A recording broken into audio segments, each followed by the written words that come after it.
2 Giants.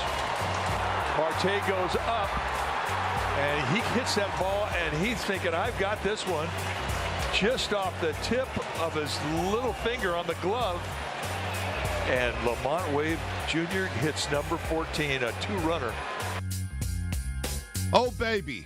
Another win for the Giants over the lowly D-backs. Lamont Wade Jr. going yard as Marte, who's made some unbelievable catches against the Giants this season.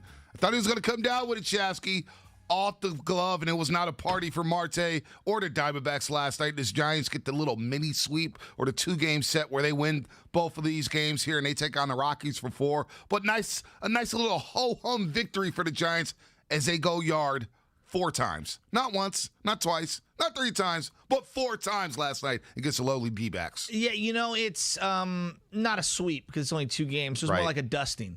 You know, a little dusting, maybe a little maintenance, blow. Maintenance. But if you've ever played ball at any level, you realize any ball that goes off your glove, you feel like you should make that play. Mm-hmm. And Marte's reaction to that ball going off his glove, I kind of feel for the guy because that was going to be a sick, Rob. You don't see dead center field AT&T Rob jobs like that. And I think part of the new fence being a little lower in center field with the bullpen in front of it, you're going to see a little more action out there with that kind of stuff. So I'm all for it. Hey, now Marte, he usually, Tuesday night he was making plays left and right against the Giants. He's a baller. He's a baller. And not making up that play gives the Giants a nice little cushion there. They go a 5-2, and then Crawford or Dickerson, they do a little maintenance and some dusting up on the D-backs. They go yard, and you get Posey, 2 for 4. You get Crawford, 3 for 4. Crawford's now batting .295. Batting .295 on the season. Posey, .336. You know what I'm saying? Back to back. You get Chris Bryant, 1 for 4 there. Lamont Wade Jr. getting off the snide there and going 2 for 5. This lineup just wears people out. But what I was watching last night was Kevin Gausman. Where's Kevin Gausman at right now? Well, he's 11-5 after the win yesterday. Goes 5 innings, 4 hits, 5 Ks. Has a couple stress innings there.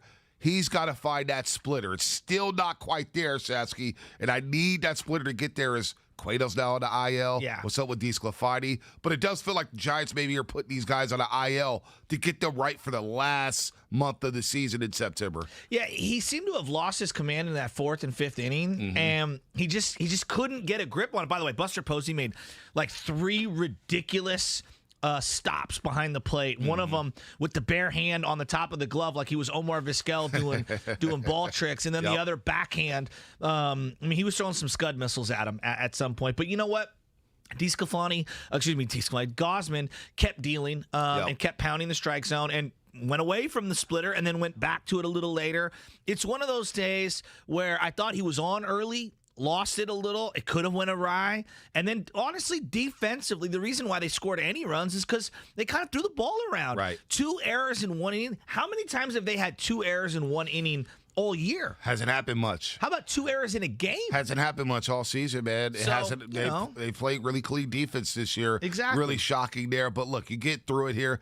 I think it's just important for the Giants right now, as they are now 32 games over 500. That's 32 games over 500. I want to see the over-unders we have from before the season because the Giants have hit all those over-unders, 73 and 41. But I think it's when you come off a series against Milwaukee, that series that they had in Milwaukee, 2 series against the Dodgers, a series against the Astros, I think it's easy for professionals to see the Diamondbacks across the mountain and say, you know what, we just got to show up. We just got to show up and play. Like, you know what I'm saying? Like, it was a sleepy game. 20,000, 1 mini fan. You know, those are the lowest attendance figures they've had this season in terms of full capacity. School just started coming back for a lot of places around the Bay Area. But it's the Diamondbacks, and it's like, all right, let's go through the motions here. You gotta stay focused is what I'm basically saying here. It's easy to lose focus against a team like the Diamondbacks. Yeah, and look, their record might be 8 billion games under 500. They sure don't play like it. Not against the Giants. No, like they're a team that goes up there, they grind at bats. They don't just like wave at the pitches up there, which is what a lot of loser teams do. They go up there trying to swing for the fences, and you get a lot of first, second pitch outs. Not this team, and I think Marte is a great example of it. I mean, the dude just stays so balanced on the low and away stuff. He ripped one to Brandon Belt yesterday down the line, and he didn't even get out of the box. That's very frustrating when you hit one really hard right on the screws and you don't even get out of the box. So their pitching staff is not good, but I'll give it this to them. They battle. Defensively, they're a train wreck, though. Yeah. That's, I think, the biggest issue. I mean, they dropped an infield fly. They dropped another ball in short right field and what I call the candlestick zone where the ball gets blown around over there. But they're not a good team. I'm not here to cape up for them. But they're not as bad as their record indicates.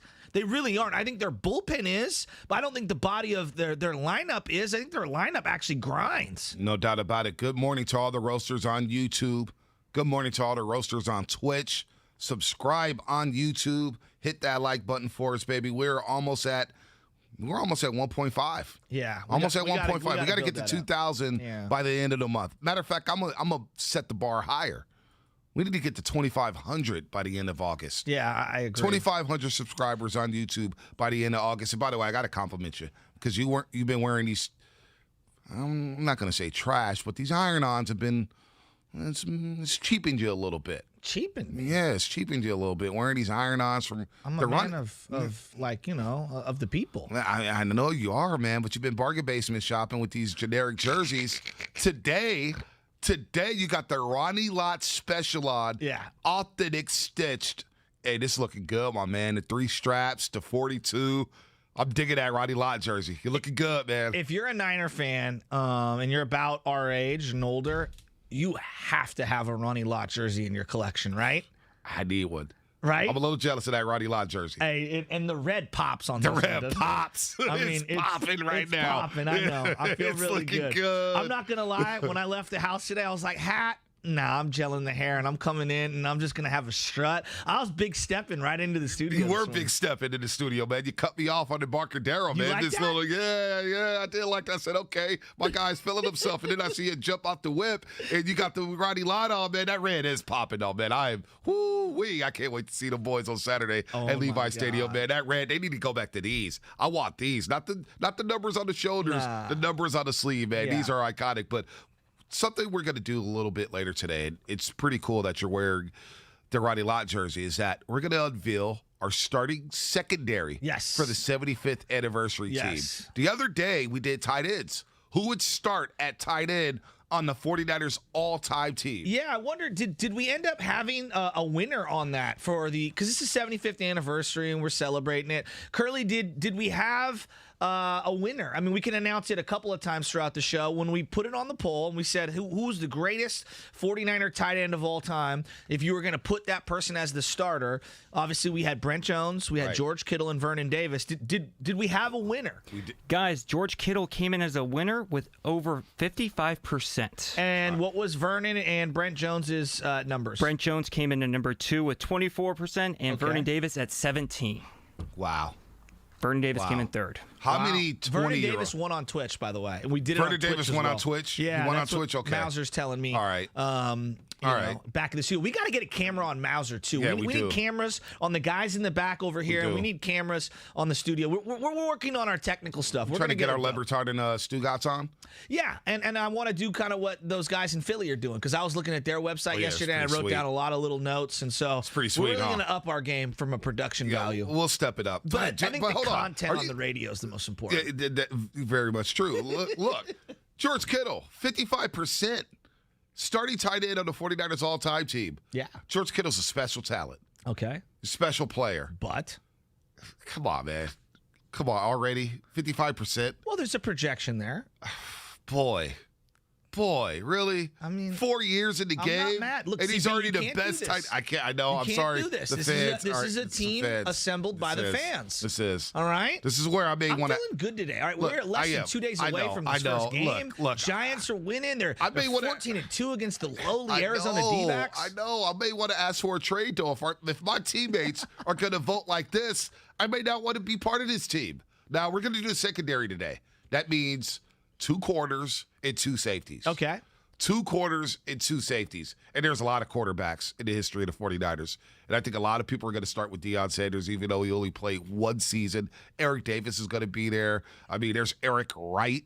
You know what I'm saying? Missouri? Yes, Carlton Williamson. Yeah. You got Roddy Lott. You got Dwight Hicks. Hicks. You got And the hot licks. the hot list. I mean, Tim McDonald, you brought up in the green room. I think he's one of the most underrated 49ers. I'd put him in that category with John Taylor because you just forget about number 46, who was just an all-pro, Pro Bowl type of player every single season. This will be a lot of fun. We'll do the secondary a little bit later. 2 quarters and 2 safeties. And let's not forget, you got to throw Dion in. He was Defensive Player of the Year Yeah, for I 1 throw year. him in there. Yeah, The Super Bowl. Started that. Oh, Yeah. I apologize. No, I you're all totally good. missed that. Dion played 1 year, Jimmy and he Johnson. may be. Yeah, Jimmy Johnson's a good one. Dion may probably get it off of 1 season. That year was so special, though. How many 49ers have won Defensive Player of the Year? I think Dana he's Stubblefield. Did he win it? He won DPOY Did 1 he? year. Yeah, I didn't know that. Yeah. Wow, I didn't even remember that. What was it, 95? 95, 96. He had a big year. Right before he left to go to Yep. Washington? Yep. Okay, so I mean, it's him and Dion. Like, I can't think of another guy because I know that Bowman got totally jobbed that one my year. gosh. A guy who could win Defensive Player of the Year this year, maybe Fred Warner, maybe Nick Bosa. I mean, like, honestly, B, are you looking? Is there any other guy who's won DPOY? No. Deion Sanders in 94. Dana Stubblefield in 97. 97. 97. He had a big year. I remember on Monday Night Football. I one do game, remember that. He had the 4-sack game. Oh, Remember yeah. that? Remember that Monday Night Football? Yeah. So Deion Sanders, yeah, that 1 year he was, I mean, the interception returns. Come on, dog. I mean, The game against the Saints, when he returned it, like, in my mind, it was a 75-yard return Right. where he zigzagged Right. in and out and danced for 47 yards, which almost seems impossible. It does. But that's how it is in my mind. And he was dancing from like the 25-yard line to the point where Jerry Rice even ran in the end zone. My favorite was him in the Georgia Dome against gosh. Andre Rison, and they're slugging it out, and then he picks and jumps in front of a red zone pass and just goes to the house. He danced for about 40 yards. He did dance for about 40. In the Easily. all-whites In with the striped all-white. socks. Dude, come on. Deion was sick. Deion was sick. Oh, why'd you have to go to the Cowboys? So we're going to do that a little bit later. He was so Also, sick. we're going to throw out a question to our audience. God, I hate him, though. Yeah, I can't stand him, man. He's so arrogant and cocky. But look, Steph Curry last night was at Summer League. We saw our boys, Jonathan Kuminga and Moses Moody. Hey, I got thoughts. Hey, I like these 2 young guys, I got especially thoughts. Kuminga. Tim Roye's going to join us at 8:50, the voice of the is Golden he? State Warriors, to discuss who we believe Kuminga plays like. the type of vibe he gets from Jonathan Kuminga. You said irrational confidence. I couldn't agree more with that. Dude. I mean, the guy will try to dunk on you. He's going to pull up from three. He thinks he's got a fadeaway. He thinks he's got handles.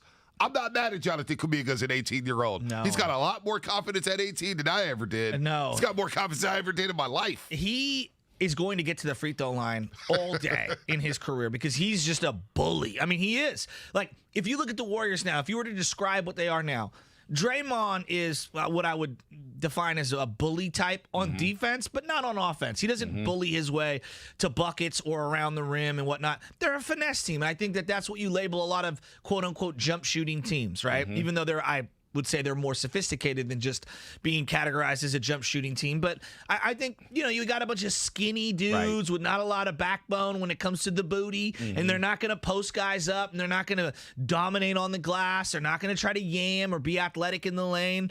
And the Warriors are going to try to beat you with skill. He's got a big butt. But boy, Kuminga, he bucks that trend, and he adds a level of physicality, kind of brings a middle linebacker's attitude to the way he plays basketball. Yeah, I like and that. I like it. Now, like he it too. needs to hit a free throw, for crying out loud. If you're going to go to the line a dozen times a game, you got to shoot it at like 65 to 75%. I mean, he goes 5 for 17 yesterday. Moody goes 4 for 15, and I'm not mad at it because I like the quality of shots. Hey. I like the activity. And they passed the ball. They were moving the ball around on his team. Jessup had a solid game, even though I still think he needs a lot of work. But, hey, it's a nice little development to see him hit a shot or two.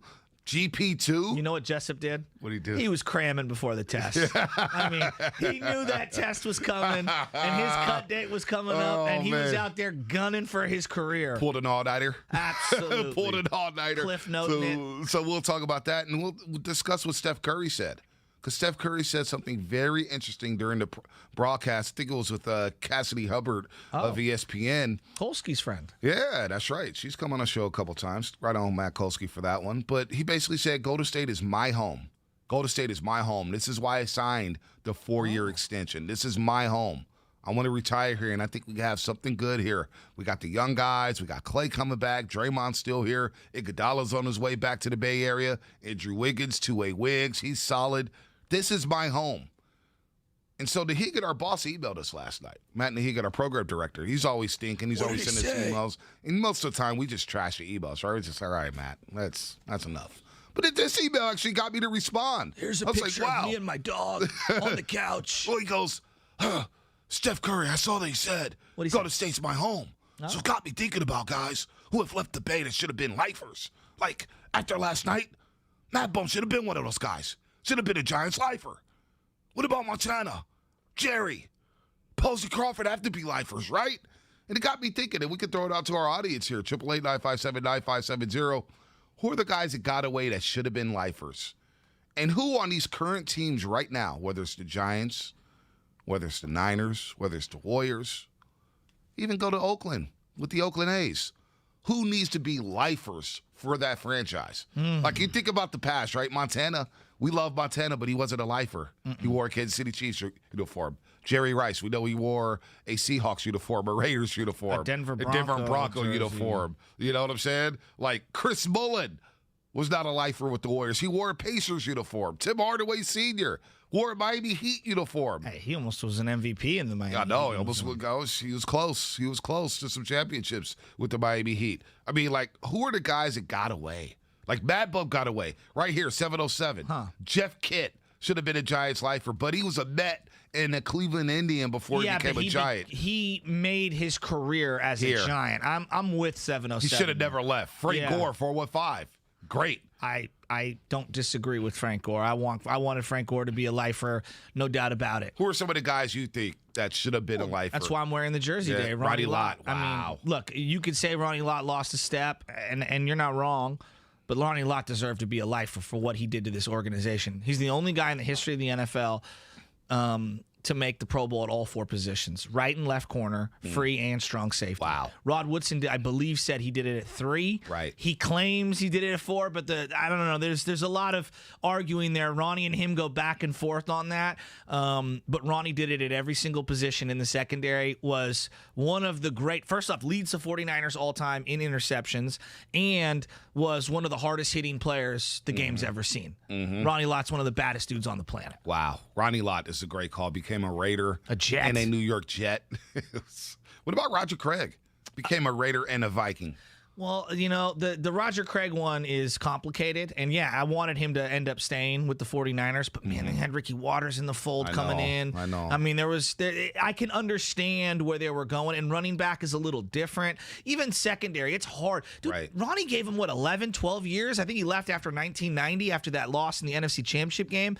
Man, he gave him so much. Gave him everything. Gave him everything. Gave him a pinky for crying out loud. Ronnie Lott was that good. Made the transition to safety when he didn't want to. Unbelievable. Ricky Henderson, 510. That's a good one. Yeah, but Ricky Henderson played with the Yankees 8,000 times. He bounced back and forth. DeForest Buckner, 707. I saw DeForest on the field yesterday when they were showing highlights. And I don't know if it was yesterday's footage, but it might have been from some. But it was 99 and Ballard, who's the GM, because he just got an extension. It was like B-roll, that cutaway footage that they were showing. Right. And it was him like saying, "What's up?" to DeForest Buckner. And I got a little sad. I'm not going to lie. That's a good one. 650, Jason Richardson. Jason Richardson. Can we get into that? Yeah, we can't get into that. Well, let's get into that after Gabe's World coming up here on the Morning Roast. It's Shasky and Bonte. We're going to have a lot of fun today as we talk about some of the guys who should have been lifers here in the Bay Area. The Giants, 32 games over 500 after going. They're 14-2 against the Diamondbacks. They'll see the Diamondbacks in the second to last series of the season. So they got 3 more against the Diamondbacks. Let's see if they go 17-2 against the Dbacks. All right. The 925. Alex Smith should have been a lifer. Let's just put the rat on the table. We have misremembered the Alex Smith era because he's a good dude. He's a great guy. He was a mediocre quarterback. He was. Okay? And if Joe Montana couldn't be a lifer at the quarterback position, you think Alex Smith deserves to be? It's unbelievable. I mean, come on. Why- Stop remembering history the wrong way. Is it because he's a good guy why people love Alex Smith in the story? How many good years did he have with the Niners? A year and a half. Thank you. A year and a half. Thank you. And all the dilutions and on really, the coordinators, this, that. You know what? Let's be real. He threw 17 touchdown passes and 5 interceptions in that one good year. 17 touchdown passes. And he couldn't get the ball to not one receiver. I get it. Michael Crabtree, Brett Swain, whatever. But one completion of 3 yards, Michael Crabtree, whatever. T.O. is a good one, 650. Charles Haley, 626. Charles Haley's a good one. And he came back to the Niners in rock number 95. I actually looked at a card yesterday. That's crazy. In that Brett Favre game, the wild card game. Remember that? Him and Tim Harris on opposite ends. Look at me, 6-shooter. Oh, man. We're going to continue to roll here. Gabe's World coming up here on the roast with Butcher and Bonte. We're going to have a lot of fun today. Your phone calls, 888-957-9570. Your text as well at the same number, 888-957-9570. Twitch, YouTube, what's up? Good morning to everybody out there. Let's have fun on a Thursday morning. 95.7 The Game is celebrating 10 amazing years with you, the listener. Here's an unforgettable moment. Andre with the rebound. Here come the Dubs. Andre gets around Caldwell, poke fakes and goes up left-handed, missed it. Chip home. Durant flying down the lane with a 2-hand slam. A little elevation sensation for KD. Warriors 27. Lakers.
Gausman, 5 innings pitched, 4 hits. But at the plate, Gausman 2 for 2 with that RBI single as well. Dave Fleming on a call with Mike Krukow on NBC Sports Bay Area, and the Giants roll over the Dbacks 7-2. They're now 14-2 against the Arizona Diamondbacks. As the door shut there, I wanted to make sure we didn't get that in there. My bad, dude. But no, you're all good. You're all good. Ronnie Lott running a little late. He never ran late over the middle, though. He popped wide receivers. He was always on time on the football field, that's for sure. In the studio, maybe a little lag time. Well, that's my bad. Yeah, Kevin Gausman, though, 2 for 2 last night. That RBI single to Giants. I'm just looking at the home run numbers because they had 4 last night. 4 home runs last night for the San Francisco Giants. And I know it's the Arizona Diamondbacks, so I'm not going to go too crazy here before we get into Gabe's world. But look at the home run numbers. All right? They've got 174 home runs hit this year. 174. They may shatter some franchise records here. And you got Crawford with 19. Yep. Yaz, we would think he was having a down year. He has 18 home runs. Crazy. Buster Posey, 15. Belt, 15. Belt's only played in 61 games. All right? Posey played in 75 games, 15. I'm also not convinced Belt's going to finish the season, but we'll get to that. We will. Flores, 14. Lamont Wade Jr., 14 in 62 games played. Unreal. I mean, Dickerson's got 13. And Darren Ruff's got 13. And our boss yesterday, man, he goes, Buster Posey, he could be running out of gas. I don't see it because the Giants are managing this guy so well. He's not playing in day games after nights. He's fresh right now. Yeah. And he's hitting. He's batted over 300 for the last 3 months, man. Buster Posey looks like he is recharged, and he's in the midst of one of those classic Buster Posey summer hot streaks. When he goes inside out like Jeff Kent to the right side and he's hitting bombs like that, that's when he's dialed in. That was 2012 vintage Posey. No doubt. That ball he hit last night was crushed. I mean, the right fielder just stood there. That was unbelievable. And our boss is like, he's going to gas out. He's going to gas out. Relax. I mean, come on, man. They've been managing him very well this year in terms of when and where to play the guy. You know, John Curley, producer, is there. Yeah. He's always coming in during the break like, so boss, we got to promote this, and we got to promote Bob Myers. Bob Myers, the GM of the Golden State Warriors, is joining DRK today at 2:10. You got to shout out Timeless Coffee. Well, we always shout out Timeless Coffee. Shout out to Timeless Coffee. We got the mugs. The pastries are on point. The coffee is hitting hard this morning. So shout out to our good friends at Timeless Coffee. Opened up a new location right now. But he's like, I bring it up. Hey, Curly, you know, Matt Nahegan, our program director, thinks that Buster Posey's going to gas out. What? What is he talking about? I'm like, Curly, relax. 6:30 in the morning. Relax. Yeah. I know what sets off John Curley. Yeah. You talk about Buster Posey, that will set off John Curley. Well, you know what will set off the text lines on my personal cell phone? When you bring up people who should have been lifers and you don't reference Will Clark. I was literally talking about this family this morning. I was telling you, hey, my boy Brendan's going to come over. The Fahey clan, all 13 of them out there in the Excelsior, the original Naylor District posse, if you will. And I get a text message, how the hell can you not reference Will the Thrill Clark as a guy who should have been a San Francisco Giant lifer? Wow. Will Clark is, but he went to Texas. No, I know, but he should have been a lifer. I mean, to a certain segment of Giants fans that age, Will Clark will forever be somebody that is higher than even Buster Posey in our hearts. Because, like, Will the Thrill, I mean, how many kids did the Will batting stance I was with a lefty. The lifting of the right shoulder sleeve? I was a lefty. That was I tried to emulate that stance every single time. I bet your stance looked a little more like Gausman than Will Clark. No, I was a little stiff. I was steady. Had the chin on the shoulder, real steady there. Stiff? Yeah, a little stiff. Yeah. A lot of strikeout numbers are high in Little League. Matt Williams is another guy, though. Oh, I cried when they made that trade, Matt Williams is another guy, too. Well, Kevin Mitchell, I legit cried. Matt Kevin Williams. Mitchell. Hey, the Julian Tavares, it was Julian Tavares, Jeff Kent, and I believe Jose Vizcaino. Yep. And then later on, I think Darryl they Hamilton traded Mark Carrion for Jim Poole, also with Cleveland. There were like multiple Cleveland trades. They brought in Darryl Hamilton, too. Remember that? Yeah, but he was from the Mets Brewers. or Brewers. There you go. Yep. Yeah. Rest in peace. First Darryl ever Hamilton. International League hit. Yep, interleague hit. Yeah, no doubt about that. But Will Clark's a good one. Matt Williams is a good one. Tim Lincecum is a good one. Oh, man, I love Lincecum. You know that. That guy's always going to have a spot in my heart. Let's hear real quick. Let's get to the Gabe Kapler sound, and then we'll get back into this because this is a great conversation because you brought up Jason Richardson before the break, and I want to get to him. Give me some Gabe Kapler sound. I think we'll go with a little Bohemian Rhapsody, gentlemen. Good call. When it comes to Gabe Kapler, anything goes. First of all, I think pressure is always a good thing. The brightest lights can sometimes bring out the best performance. Now he's been ejected. Kapler's been ejected by Joe West. Panda costumes and baby giraffes and all of the fans of San Francisco. Gabe Kapler's 100% right.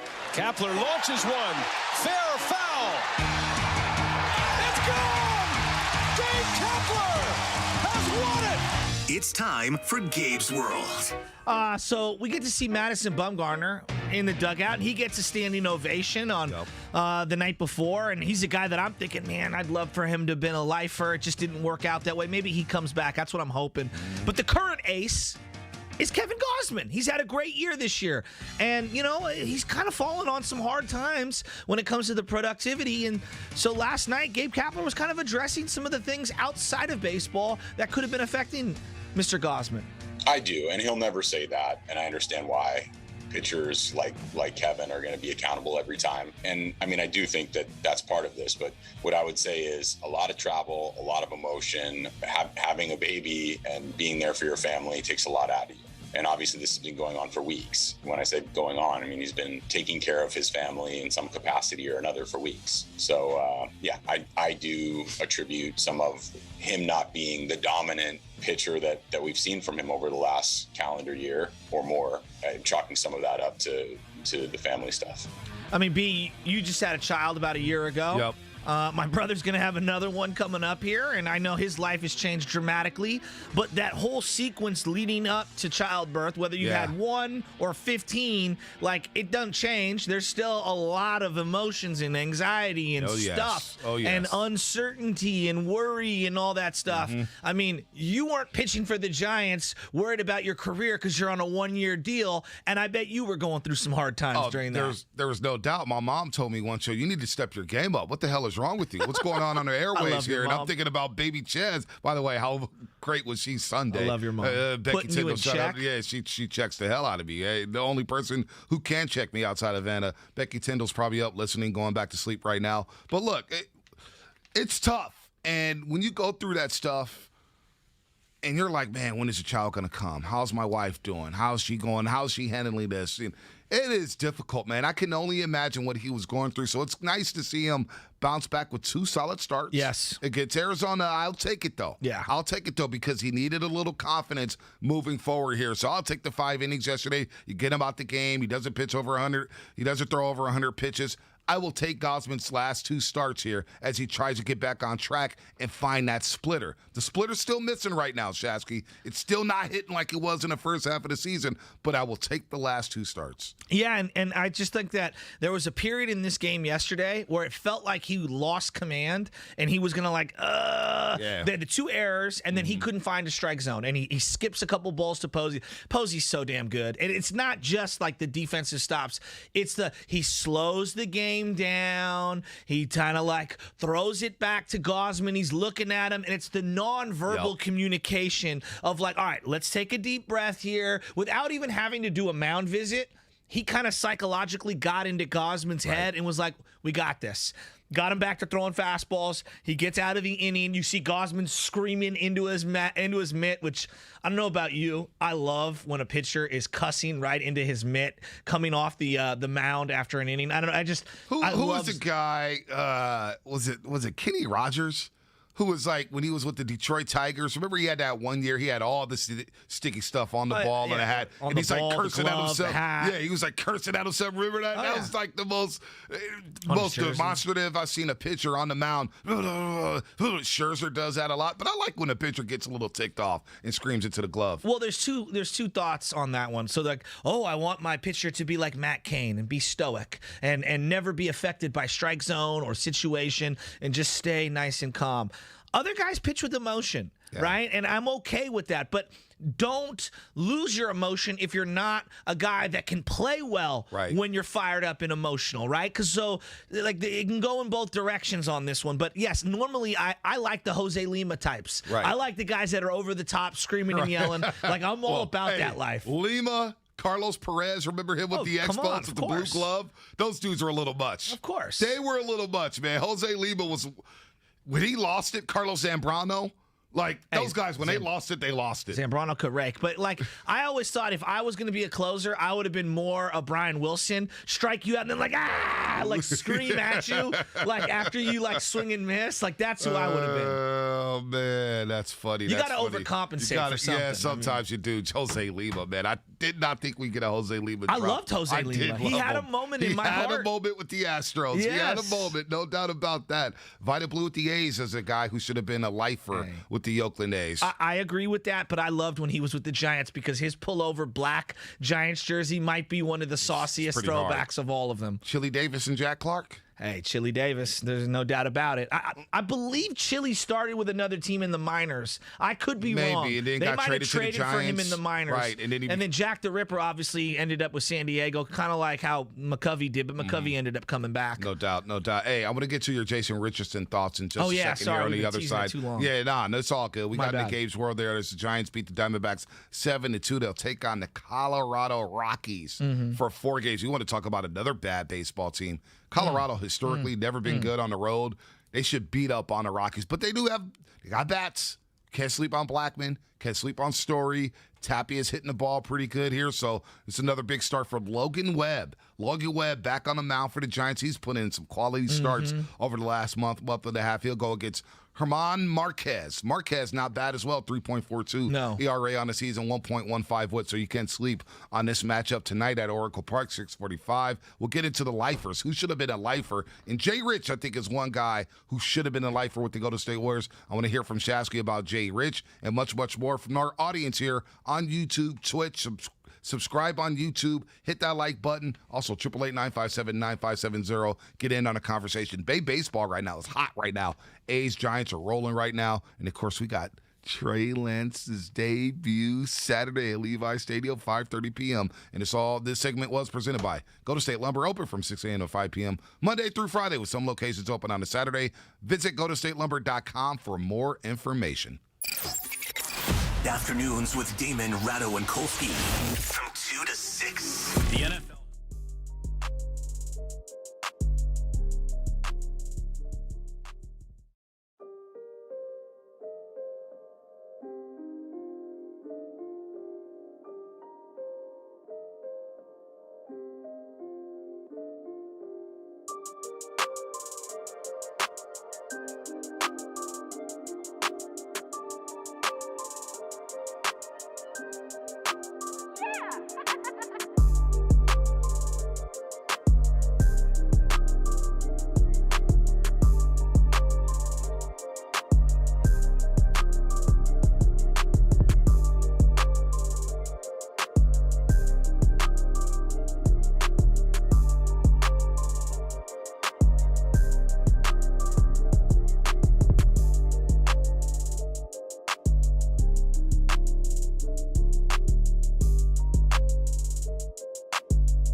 program and never pay full price for gas again.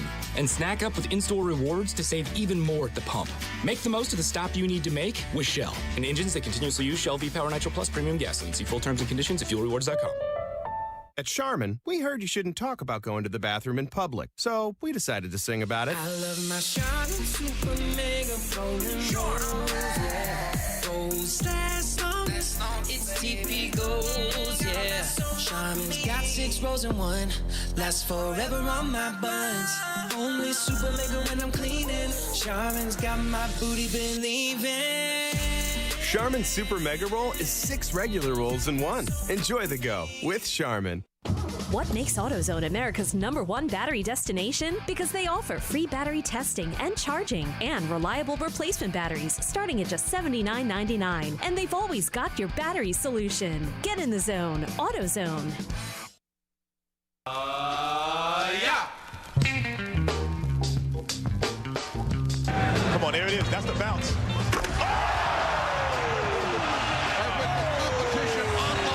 Jason Richardson up with that. We have a winner.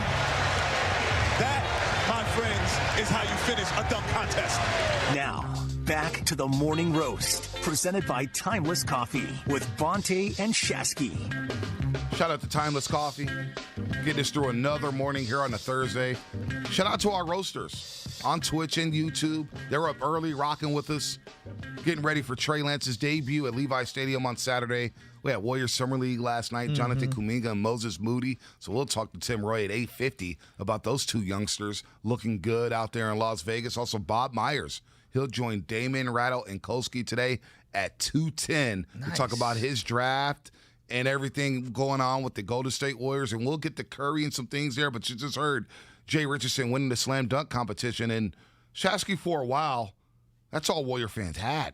He's a 2-time slam dunk contest winner, and that's all we had. That's all we had out here. That was our claim to fame. You got to remember the 2001 Warriors were so bad. So bad. I believe they won 19 games. I think that's a franchise low in terms of wins for a season until recently when they had that shortened season.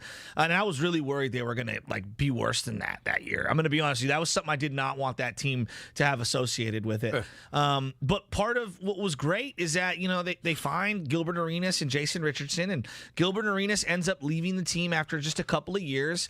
And Jay Rich was the only All-Star Weekend positivity that we ever had during that stretch. You're spot on. This 5-year stretch, Shasky, is unbelievable. They won 19 games in 97-98. Your boy remembers. 21 games in 98-99. 19 games in 99-2000.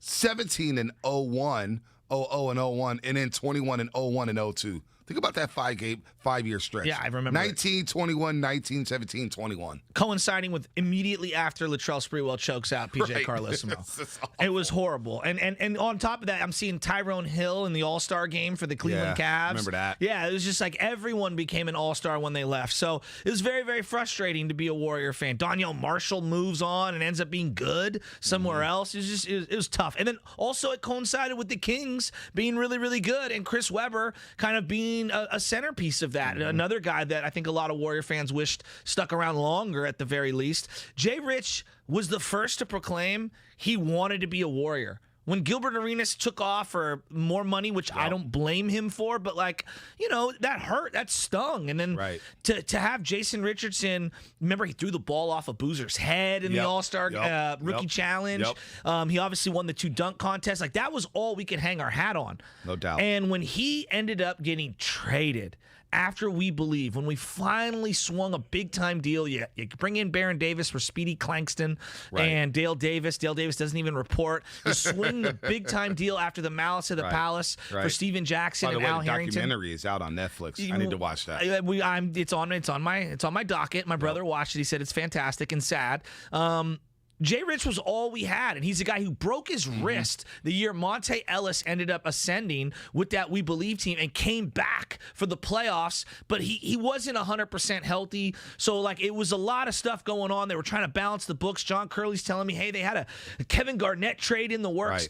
I just remember when he got traded for Brandon Wright, That was one of the most depressing, sad days. Wow. Brandon Wright, independent of Jay Rich, it's like, okay, skinny dude who could jump. He was good with North Carolina, but so many Carolina guys were getting drafted at that time that weren't really having the impact at the big league level, the NBA level like you thought. And it was like you traded one of the highest approval fan approval guys in Warrior history for Brandon Wright, and he ended up hurting his shoulder 8,000 times, and you're trading him to the Bobcats? So let me tell you the story of what I was doing on that day. I was working at UPS on the time. I was devastated. I was working at UPS on the time as a part-time supervisor, and it was a preload shift, which was like 1 a.m. to 9 a.m.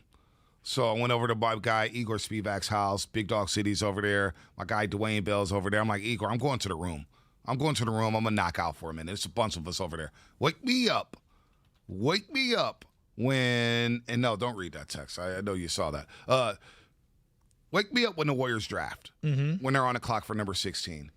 And they get the pick, and my buddy goes, yo, the Warriors just traded Jay Rich for Brandon Wright.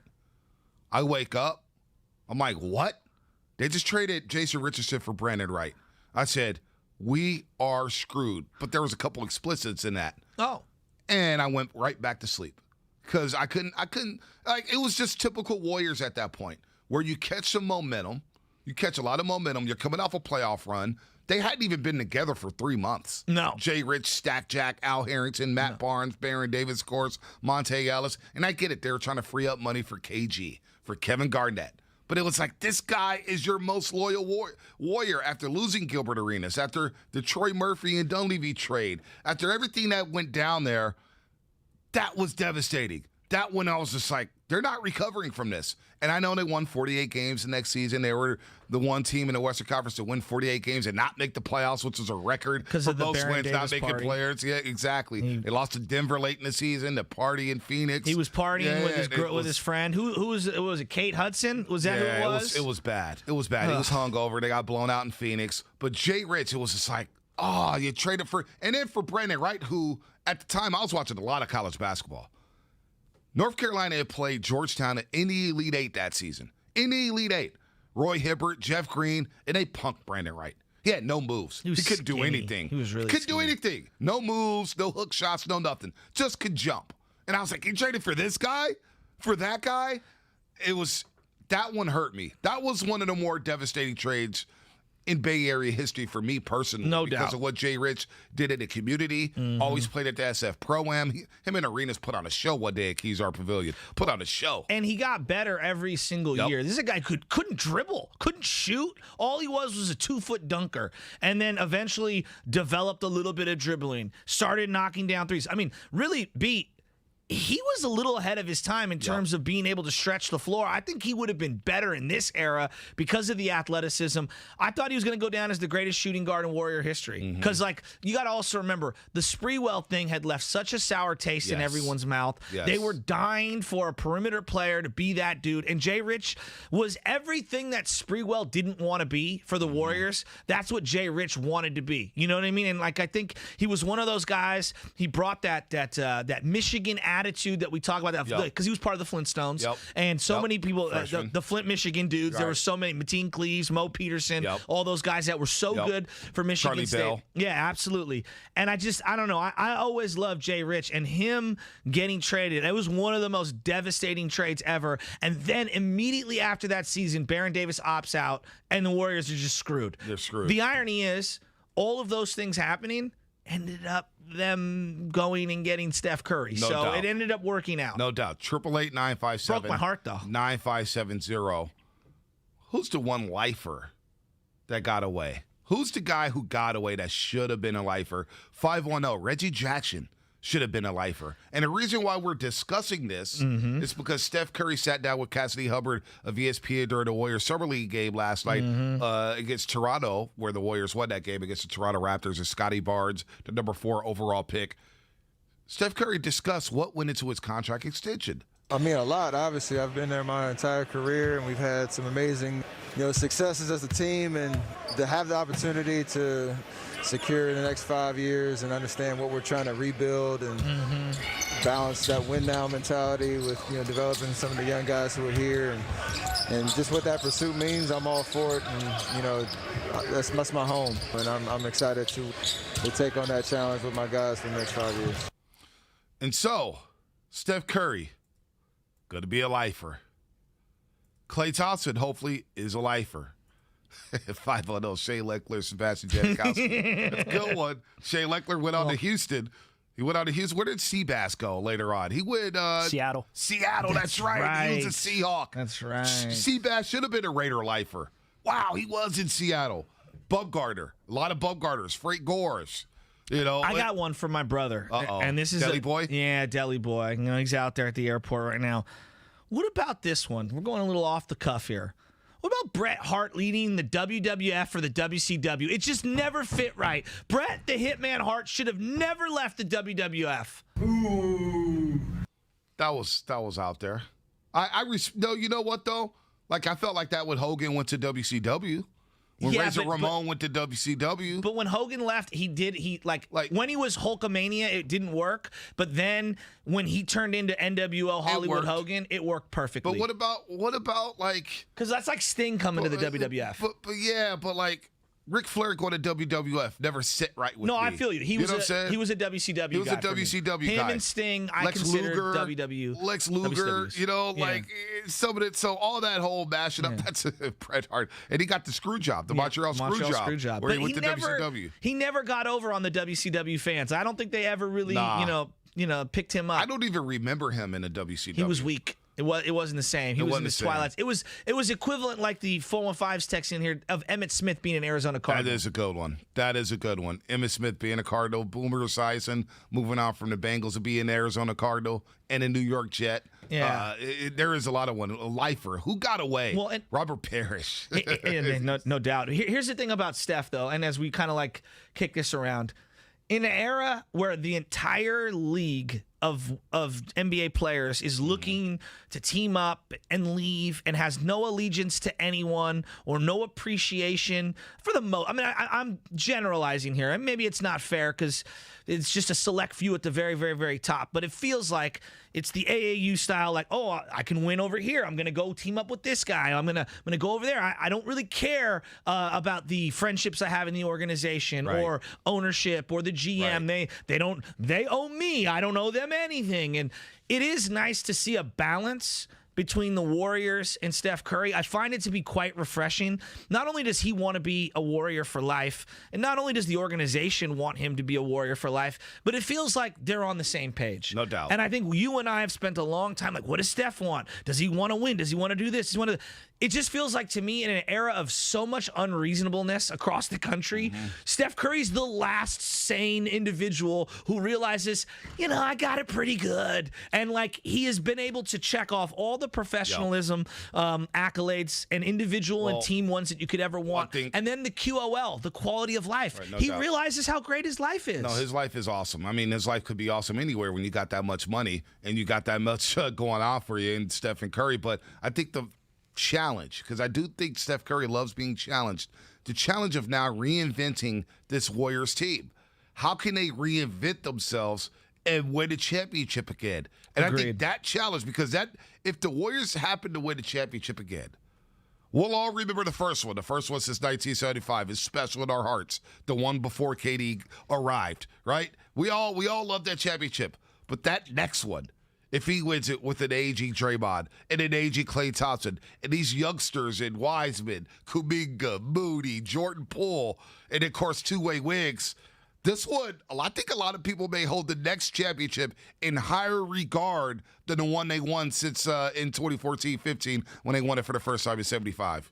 No, it's not they will. People will hold it in higher regard because it's putting the punctuation on an incredible, no doubt, once-in-a-lifetime type of a career. And look at it this way. Let's look at Joe Montana, right? Considered the greatest Bay Area winner of all time, right? Jerry Rice might be the greatest player, but greatest winner, wouldn't you guys all agree it's probably Montana? I mean, am I off here, guys? Montana's there. I'm seeing Messi from FC Barcelona. No, I'm talking about Bay Area. Yeah, Bay Area. Okay, I know. I'm just looking all over the place. When we talk about Montana, do people hold that first year Like, they hold that up as like, wow, came out of nowhere.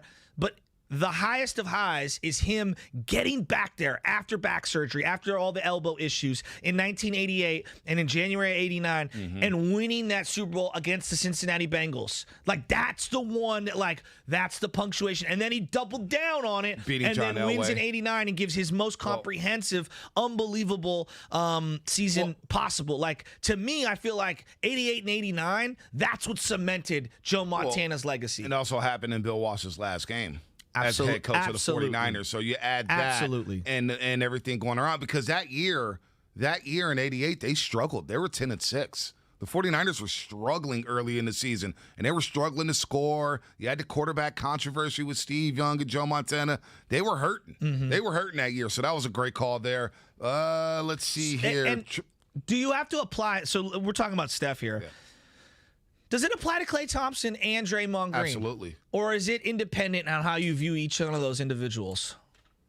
I think it's independent. Hold on. Let me save that thought here, because we got to do some qualifying here. You're listening to 95.7 The Game, KGMZ FM and HD1 San Francisco, and Odyssey Station. In celebration of 95.7 The Game's 10th anniversary, we're giving one lucky fan a pair of tickets to go see a Warriors game at Chase with number 10, Tim Hardaway. Listen today all week as we are qualifying a listener around 8 a.m., noon, and 4 p.m. when you hear this sounder. His 10th three of the night.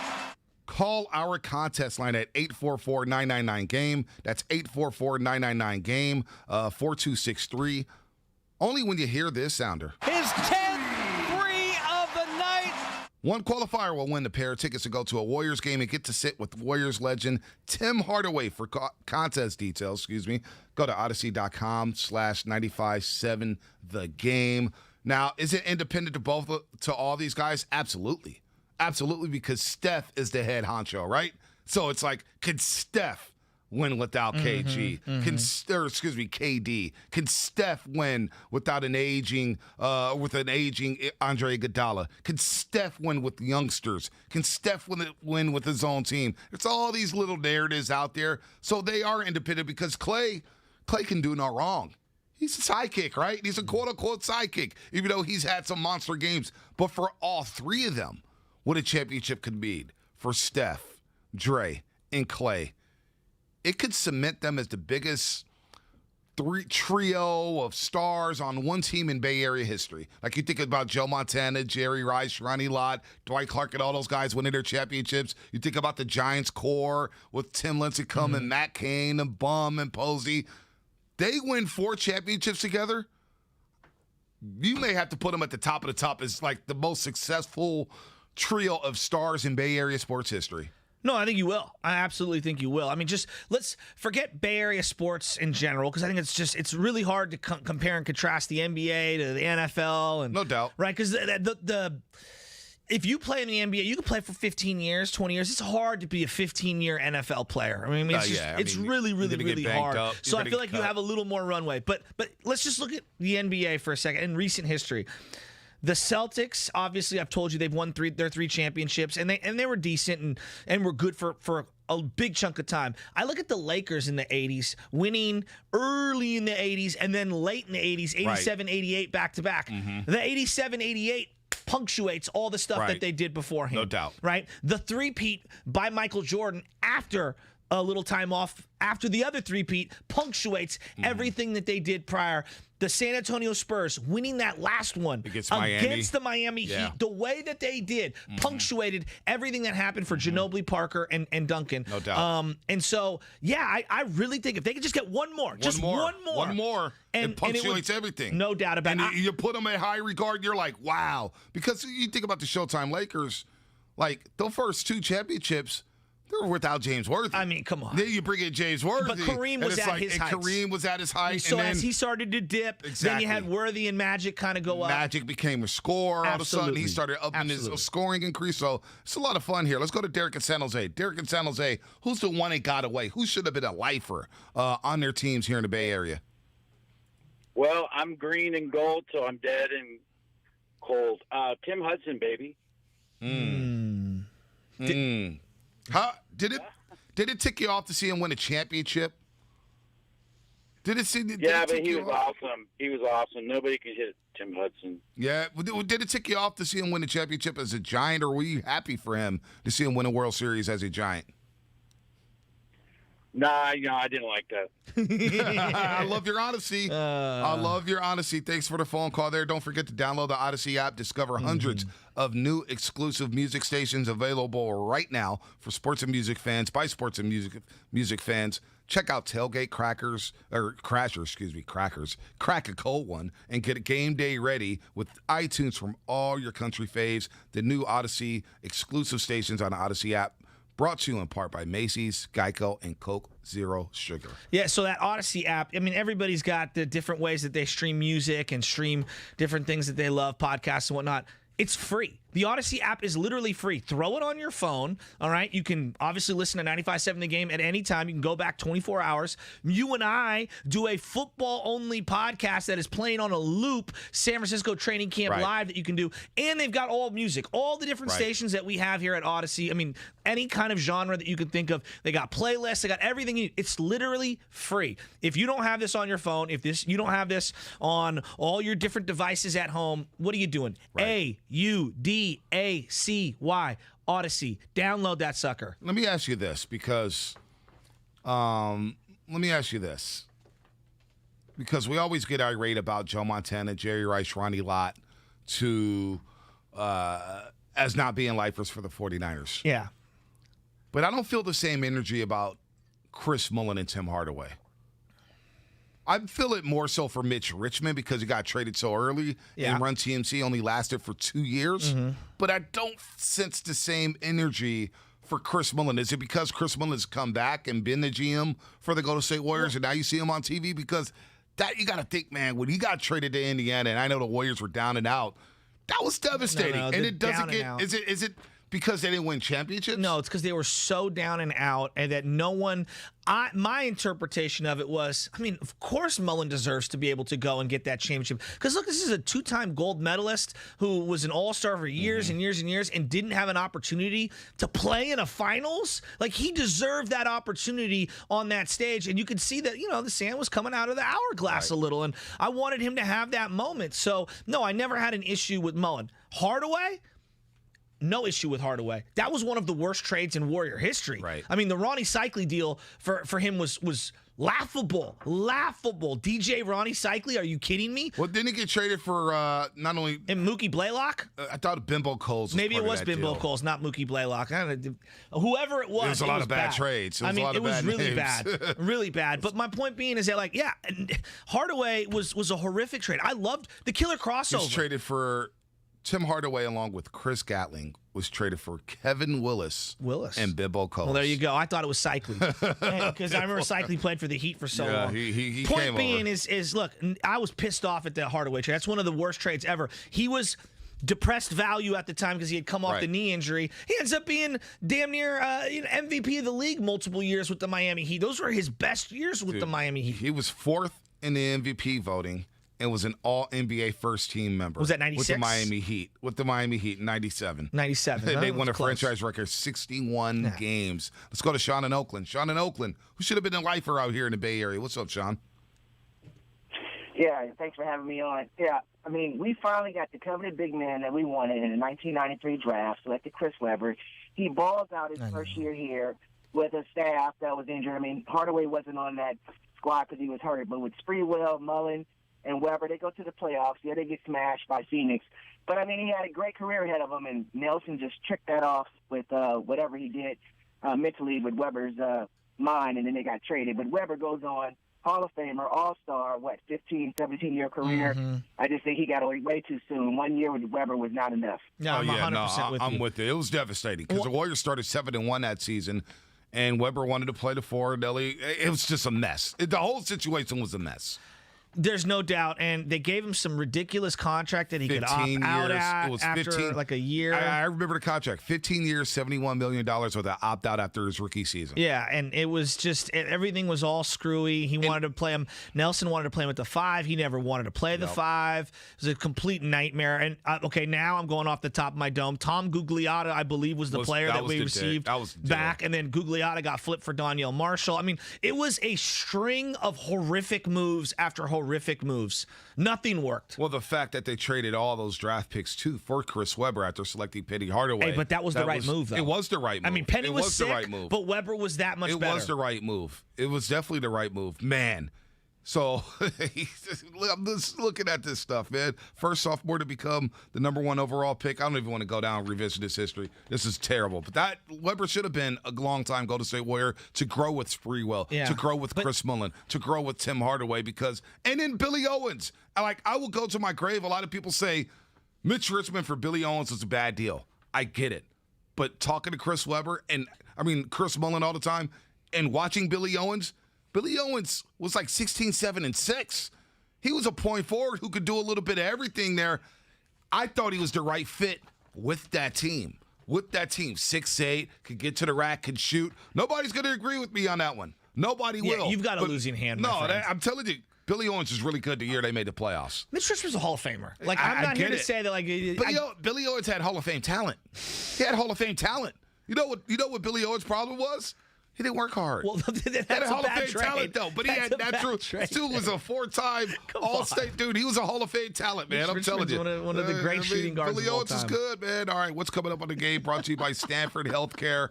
I want to get into last night's game and some more Curry sound. More Curry sound because Kuminga and Moody, we saw them, and Curry has some things to say about the Warriors' upcoming season here. So we'll do that, and it's all brought to you by Stanford Healthcare. For the 7th year in a row, Stanford Hospital has been ranked as one of the nation's best by U.S. News & World Report.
Just looking at a video of Deshaun Watson. He's walking out of the locker room, quarterback for the Texans.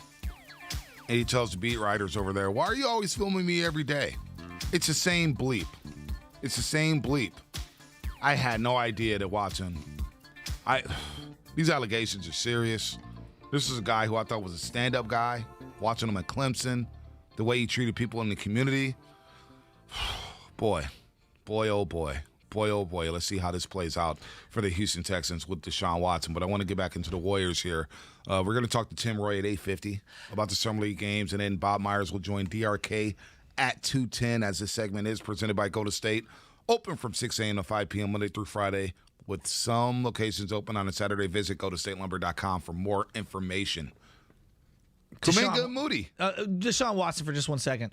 Where is the NFL commissioner on this one? Like, I do not understand. They need to get out in front of this one for everyone's sake. You can't get two people to agree on something in the modern America that we live in. And yet we've got 25 different women coming forward on him. Look, the evidence is overwhelming. And if you read the documents and all the things like this, he needs to be put on the commissioner's exempt list, and they need to allow the criminal process to play itself out, the civil process to play itself out, because it is just uncomfortable for all of his employee friends, his colleagues, his workers. He shouldn't be at the facility. That's what I'm saying. And honestly, it's probably, if we're being honest, and not that he deserves this, because the allegations are, and it's really hard for me to look at him the right way, but even for his own psyche, he would want to be removed from the situation. Right. Just stay home. Bad. Just stay home. Why is he at practice? I have a hard time. Why is he practicing? Why is he at the facility? I have a hard time thinking he'll ever take another snap under center for the Texans. Yeah, in a for real the Texans. Game. For the Texans, yes. In the NFL, I could see him playing in the NFL, but again, no doubt. I got to see how the legal situation plays out. I mean, there's a lot. It's complicated. It's a complicated situation, to say the least, and it doesn't look good for Deshaun Watson, but for the Texans' sake, they have handled this situation.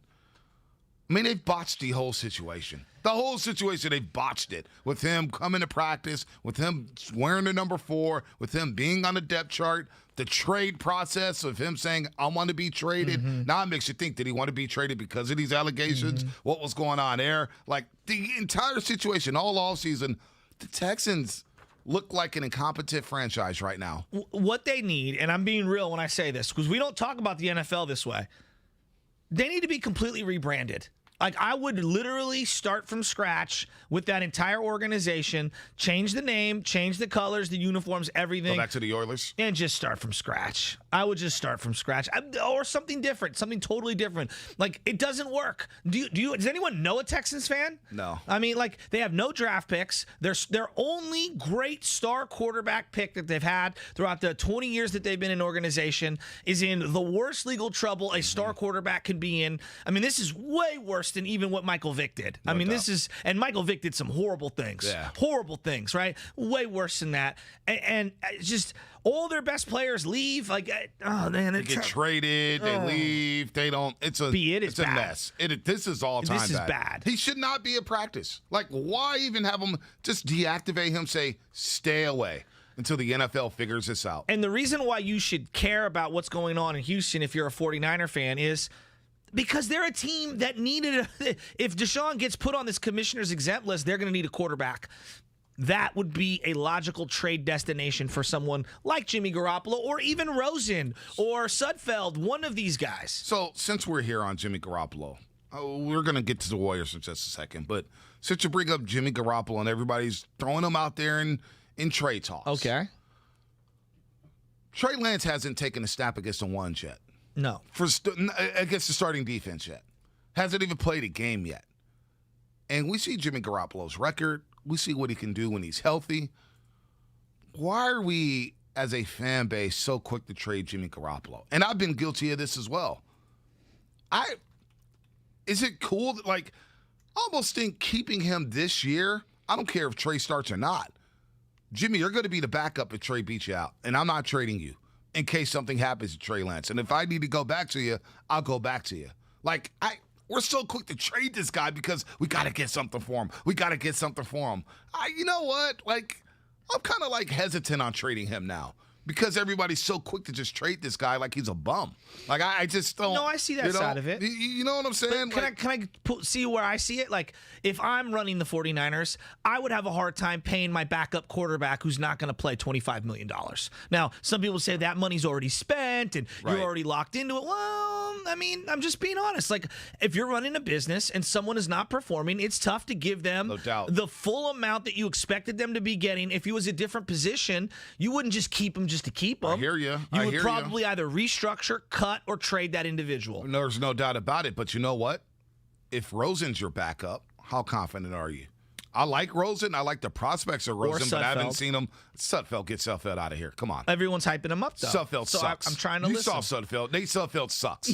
Like, I don't give a damn who's hyping him up. John Lynch can go to the podium right now and say, Nate Sudfeld's having a hell of a training camp. And I would tell John Lynch, Nate Sudfeld sucks. Get out of here with Nate Sudfeld. All right? He stinks. All right? He stinks. He sucks. Get out of here with Sudfeld. Anyway, Jimmy Garoppolo, I've seen him win games. I've seen him win big games. I've seen him get ridiculed in his first postseason, but you know what? He made throws. He made some things happen. I'm kind of hesitant on trading Jimmy now. As I woke up this morning, I was like, you know what? I kind of want to keep Jimmy around. I want to keep him around. I don't care if he's benched and you got $25 million on the bench. I don't care. I know I got a quality backup on the football field. That's how I feel about it. Okay, which, again, all valid points that I agree with. I just think it's difficult to sit somebody who doesn't want to be here. And again, we don't know how he'll react. I don't see anything in his resume that tells me he's going to be a malcontent per se. But again, I think from a business standpoint, I'd have a tough time paying $25 million to somebody who isn't my starter. Now, that's just me.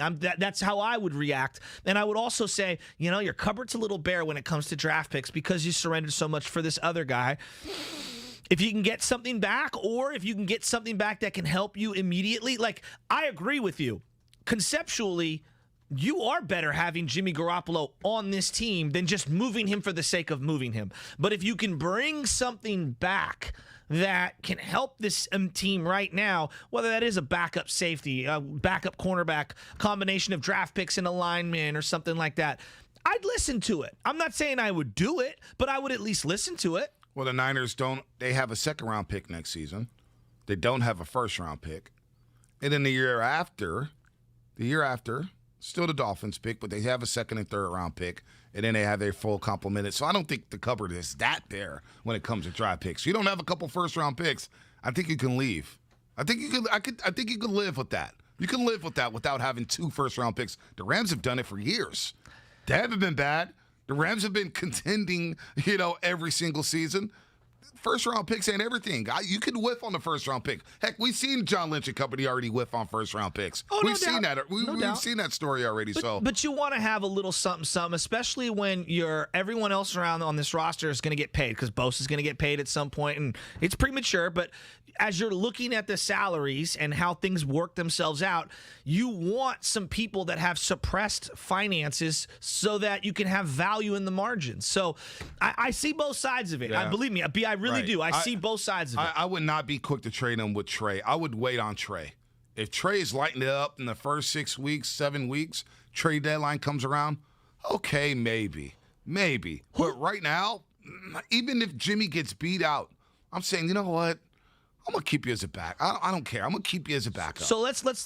I'm glad you bring this. This is actually fascinating. Let's go around some of the young quarterbacks around the league. And I don't know. I'm just asking you off top. Who's Lamar Jackson's backup? I don't even know. Don't know. All right, Josh Allen. Which means that they're screwed if he gets hurt. Right. Well, I think every team's screwed. Like every team. Not if you're the 49ers and you keep Jimmy Garoppolo. Okay. If you keep Jimmy Garoppolo, you're like, you know what? It sucks that Trey Lance got hurt. But I got a guy who helped me win 13 games 2 years ago, and it's 22-8 as a starter in the regular season. I mean, like you look at Buffalo, right? Josh Allen gets hurt. You got to go to Mitchell Trubisky.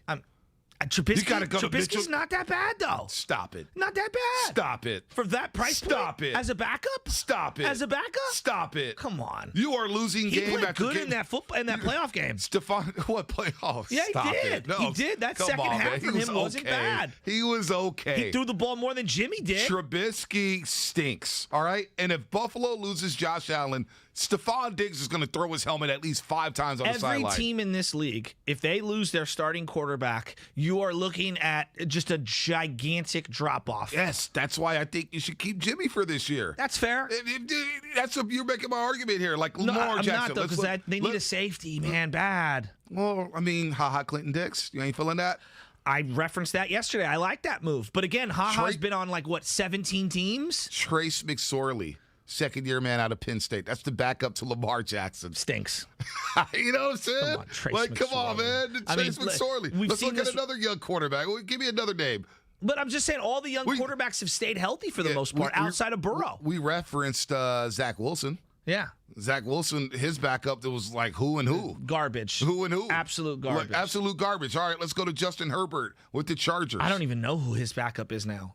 Who is it? It's not Tyrod Taylor. It is. Is it the kid from Ohio State? Chase Daniel. Oh, Chase, he's made a lot of money as a backup. Talk about it being a first ballot ski mask Hall of Famer. Absolutely. I mean, this guy's gotten paid. I can't remember a throw. Is he higher on that depth chart for ski mask Hall of Famer than Mike Glennon?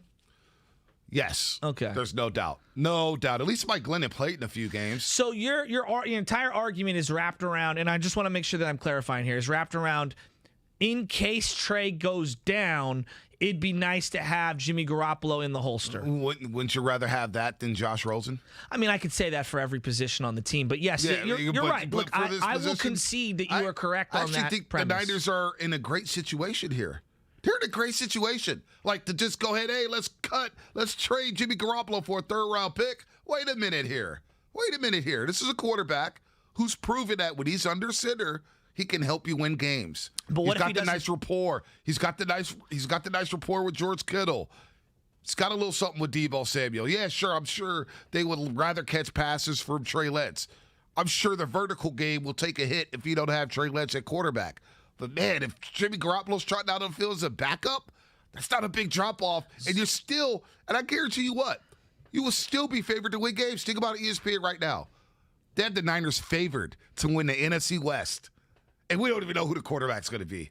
Could be Jimmy or Trey. I mean, look, if I'm looking at it from a business standpoint, and I'm a GM, and I'm saying to myself, if I decide that I'm going to go with Trey Lance, I'm probably losing Jimmy Garoppolo for nothing, right? Let's operate under that premise. Probably. So they probably want to get something, if they can, back for Jimmy. Now, if it's less than a 3rd-round pick, because I think 3rd round is where I draw the line. Like, if you can get me a 3rd or better, then I'm probably in on it, right? Because, I mean, look, they've had some great 3rd-round picks and some not-so-great 3rd-round picks, right? But you can still get really good value there, and I'd like to get something back for Jimmy Garoppolo if I know on the front end, hey, man, I really trust that Trey Lance is going to be able to do this year. See, I don't think that it's a all-for-nothing deal if Jimmy moves on and you don't get no compensation back. Because you know what you're getting?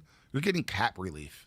You're getting $25 million off the books. Well, you're getting that no matter what. You're getting that off the books. So that's why I don't look at it as saying, hey, we're going to lose it for nothing. I'm getting cap relief to where I can go out and sign somebody else if I want a slot receiver, if I want a safety, if I want a corner. So I just, like, for some reason last night I was thinking about it. I woke up this morning thinking about it. It's like, I kind of want to keep Jimmy around as a backup if Trey Lance does beat him out. Like, I'm just not like, all right, let's trade him to the Texans for a 3rd-round pick. I don't know. I don't know about that. Well, when you look at the Alex Smith trade with the Washington football team, they got back a cornerback, the Kansas City, because they needed a corner at that particular time. And I believe they got a 3rd and a 4th or a 2nd and a 3rd. I'm going to have to look that up. But that was a great move for them. You know why? Because they were done with Alex Smith. Right. And they washed their hands and they've never looked back. No doubt. No doubt about it. But the difference was Mahomes got to sit for a season. We're coming in cold with Trey Lance. This guy hasn't played a football game in over 570 days. Well, the guy has only thrown 318 passes. And that's why the Niners, when they traded Alex Smith, what they did, at least they saw Kaepernick for the back half of the season and in the playoffs and advance to the Super Bowl to the point where it's like, you know what? We have Kaepernick. We can go out there and roll. We're good. Here's the thing, though. The difference between those is that the rumors have been now coming out. The reports. Tyreek Hill said Patrick Mahomes was not ready. He wasn't even close to being ready. He was completely overwhelmed in his first training camp. So all these Patrick Mahomes versus Trey Lance, again, I'm not saying he's better than Patrick Mahomes. I'm saying The people that were at those practices said that Patrick Mahomes did not look as advanced as what Trey Lance has looked like in his particular first training camp ever. So I don't think it's a like-for-like scenario. I think it's there's some similarities, and I think there's some stark differences. No doubt. Let's go to David in the city. David in the city, you're on the roast here with Bonte Butcher. What's happening? What is up, fellas? How's it going? Good, good. I think the 49ers have a perfect situation at quarterback the way it is now. Start Jimmy, who's essentially in a contract year, and you got Trey in the wings, the unpolished gem of the future, learning, soaking it up. But Jimmy's got everything to prove this year. If he flames out, he's not going to get another big deal. If he plays great and the 49ers win, then he's looking at, a big payday somewhere. Starting Trey right now is just too uncertain. And Jimmy, has been in the offense. He's got to prove it. He's got to do it. And I think he's going to have a good year. Check out this scenario. What if Jimmy balls out and they pick up his contract for next year? Then they'd be able to trade him to somebody and get something back. But that's contingent on Jimmy doing well and playing well. All right. What do you think about that? I think that's the most improbable scenario of all the scenarios that's out there. Him getting a contract with the Niners and them trading him away. He would just walk. Like they're not going to – this is not going to happen. That's take that off the board. This isn't the NBA where they do sign and trades and stuff like that. Like he's done. Now, look, his regarding of Jimmy Garoppolo being the starter right now. What is Jimmy doing better now than he did in 2019, B? What's he better at right now? I don't know. Is he better at throwing a deep ball? I don't know. I haven't seen it yet. Is he better at threading the needle? The one practice we saw, he wasn't better at that. What about athletically? Athletically, he's the same now guy. A couple of years removed from the ACL. Is he more athletic than he was? There is something to that because we always hear from the doctors, you're not right that first year and a half after the ACL injury, and then you have the ankle injury last year. That's why last year was such a big season for him because it was like, all right, he's 1 year removed from the ACL injury. Now he's coming back and he knows the offense and he's going to play his second full season. Didn't happen. I think there was something there with that mentally with the ACL. And then the ankle injury happens. Guy falls on your, Quentin Williams is a big boy. Falls on your ankle. Hey, I'm not, fluky things happen, man. It was a fluke injury. It is, but he's a small guy too. So, the big guys stay relatively healthy. I went through the metrics with you on who the Hall of Famers are as Peyton Manning gets inducted into the Hall of Fame. There's only 3 guys in the history of the NFL under 6'1" at the quarterback position in the Hall of Fame. Yeah, but I'm not asking Jimmy to be a Hall of Famer. No, I know, I'm but I'm him just to be saying, a good quarterback. But there's a trend I'm asking here. him to be a good all quarterback. The Hall of Famers play a long, long time and are successful for a long time. But I just these are the skills I'm looking for. I just need Jimmy to be good for right now. Trey Lance is waiting in the wings. I just need Jimmy to be good. Nobody's asking him to be a Hall of Famer. No one's not. I'm asking him to be better with the decision making. So let's just go on that aspect. Forget the arm and the mobility and decision making. Is Jimmy Garoppolo a better decision maker now that he's had all these years in the offense? Is he that better now than what he was at the beginning of 2019? We'll have to see it on the football field. He got better in 2019. He got better. 27 touchdowns, 13 picks. I'll take that. 4,000 yards passing. I'll take that. Dude, I went back and watched that a lot of the playoff games and the Super Bowl. Man, there was a lot of bad decisions that were being made by Jimmy. And he might have completed passes on the underneath. Guess what? Guys open over the top. And we've talked about this. This is partly why the Shanahan staff was frustrated with Jimmy Garoppolo. They watched that film and they were like, damn, he threw down here. He needs to throw up there. Go look at Steve Young's film as an MVP in his first postseason as a starter. Go look at Peyton Manning. Go look at Tom Brady, how they controlled him with a strong running game and a strong defense. Ben Roethlisberger. Peyton Manning's first Super Bowl. He was atrocious against the Bears. He wasn't that good. Yeah, but you're comparing all-time talents. But I'm just saying, even what I'm saying is even the Hall of Famers struggle. Well, yeah, the Hall of Famers struggle in the postseason. This is the postseason. It's the best of the best of the playoffs. You know what I'm saying? It's the best of the best. You're willing to give those guys leeway because those are Hall of Famers. Jimmy has to be perfect to keep his job from a rookie. There's just a big Grand Canyon gap difference. I really think he needs to play 2 or more series on Saturday. I need to see something from Jimmy Garoppolo on Saturday. I can't believe I'm saying that out loud, but I believe that to my core. I love what I saw from Trey Lance and 888-957-9570. The lines are starting to light up here. A lot of traction here on Twitter, Twitch, and YouTube about this conversation here. Look, what I saw from Trey Lance was like, wow, it's the best I've seen a quarterback throw at a practice since I've ever been going down to Santa Clara. It was amazing. It was amazing. But then there's the actual game. And there's a chance that Trey lights it up Saturday. He lights it up Saturday, or he struggles Saturday. And what if he struggles Saturday? What if he struggles Saturday? Trey. I mean, then it's obviously Jimmy Garoppolo's job for the time being. And then we discussed this the other day. Is this team good enough to win with Jimmy? Just 1 second. Do you really think Trey Lance is going to struggle on Saturday? I'm saying. Look me in the eye and tell me if you think he's going to struggle. I want to see him against the ones. I don't think he'll struggle. But there is a possibility he does. Of course there is. And there's a possibility Jimmy looks great. Of course. There's a possibility Jimmy looks awesome Saturday. And there's a possibility I hit the blackjack table and win $1 million. No, that's not possible. Is it probable? That's not possible. No. That's not possible. Let's go to Eric at Oakland. Yeah. Eric, what's happening, Eric? You're on 95.7 The Game. Hey, good morning, guys. I love you guys' energy today. Appreciate it. I got to tell you something. Ideally speaking, if somebody calls Lynch and says, "Hey, here's a one or tries to overpay for Garoppolo," man, we got to really consider that. But I really feel like I'm the biggest Trey Lance, orchestra, drum leader, band leader. I'm just beating drum everywhere for this guy. I love the guy. I love everything about him. He's so much potential, okay, and the guy looks so good in the system. He just fits so well, okay. But the best thing that can happen to this team is that Jimmy G balls out, Trey Lance sits back, learns. He's sharpening. Iron sharpens iron. I mean, Garoppolo took off his knee brace and threw it to the side because he wanted to have more mobility, more athleticism. So he's actually not playing afraid anymore. He's playing for his NFL life with the 49ers. He's playing for his ego. He's playing to prove something. I don't care. Anybody says, Nick Mullen wasn't challenging him. None of the other backups, CJ, Beathard, they weren't challenging this guy. So if we got 2 second-round draft picks, you guys, for a player like Alex Smith, I don't understand the talk about, maybe Jimmy only get you a third. Or he is better than Alex. I give you that. Oh, yeah. He's way better than Alex. Close. Not even close. So Jimmy's better than Alex Smith. Eric, thanks for the call. Jimmy had a better season than Alex Smith.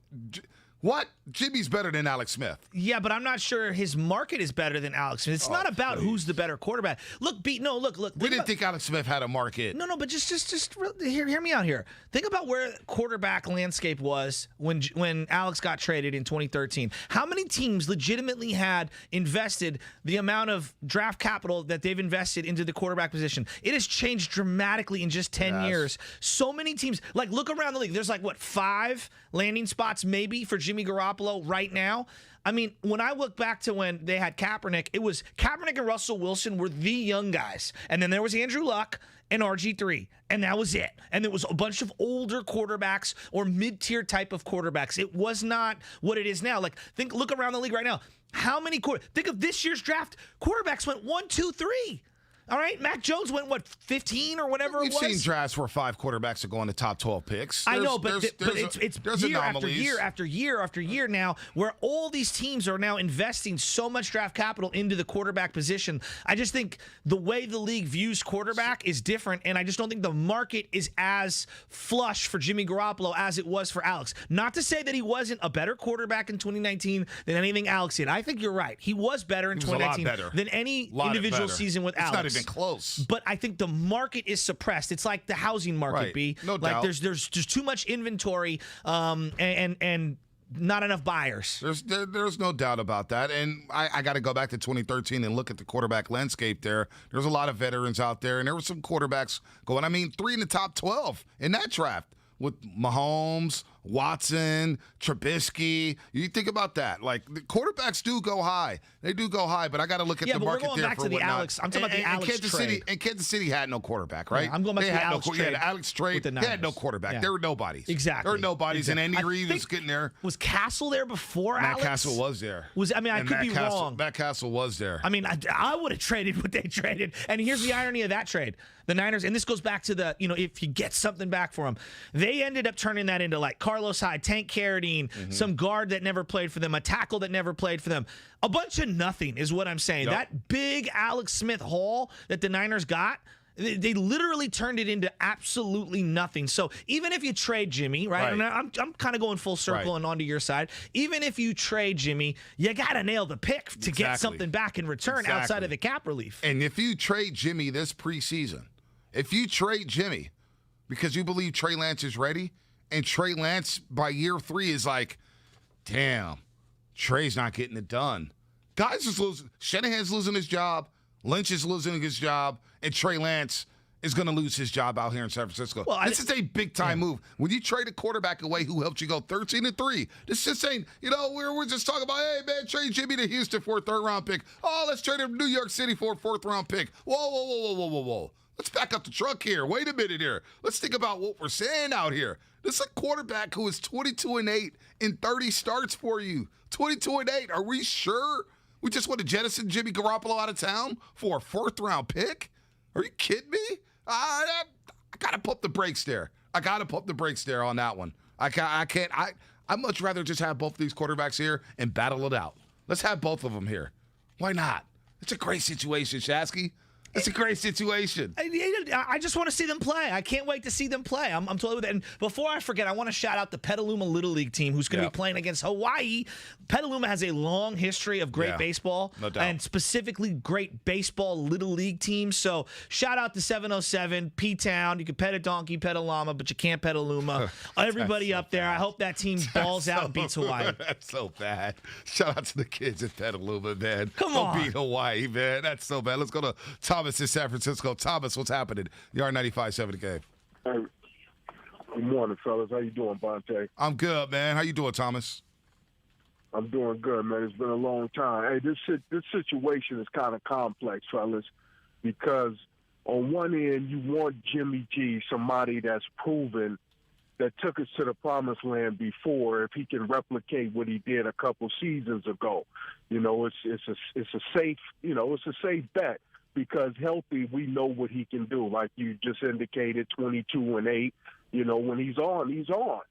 But there are times when we play games where, teams got better defenses, and they say, man, this guy is not that athletic.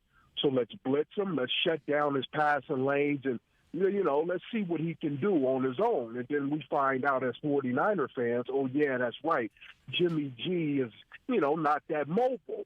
And he can be shut down. And that's why we went out and got Trey Lance, and we sacrificed so much because we want a dynamic quarterback. We have a Super Bowl type of roster where if we can get our quarterback play to do some dynamic things when times get tough, we make him win the big game.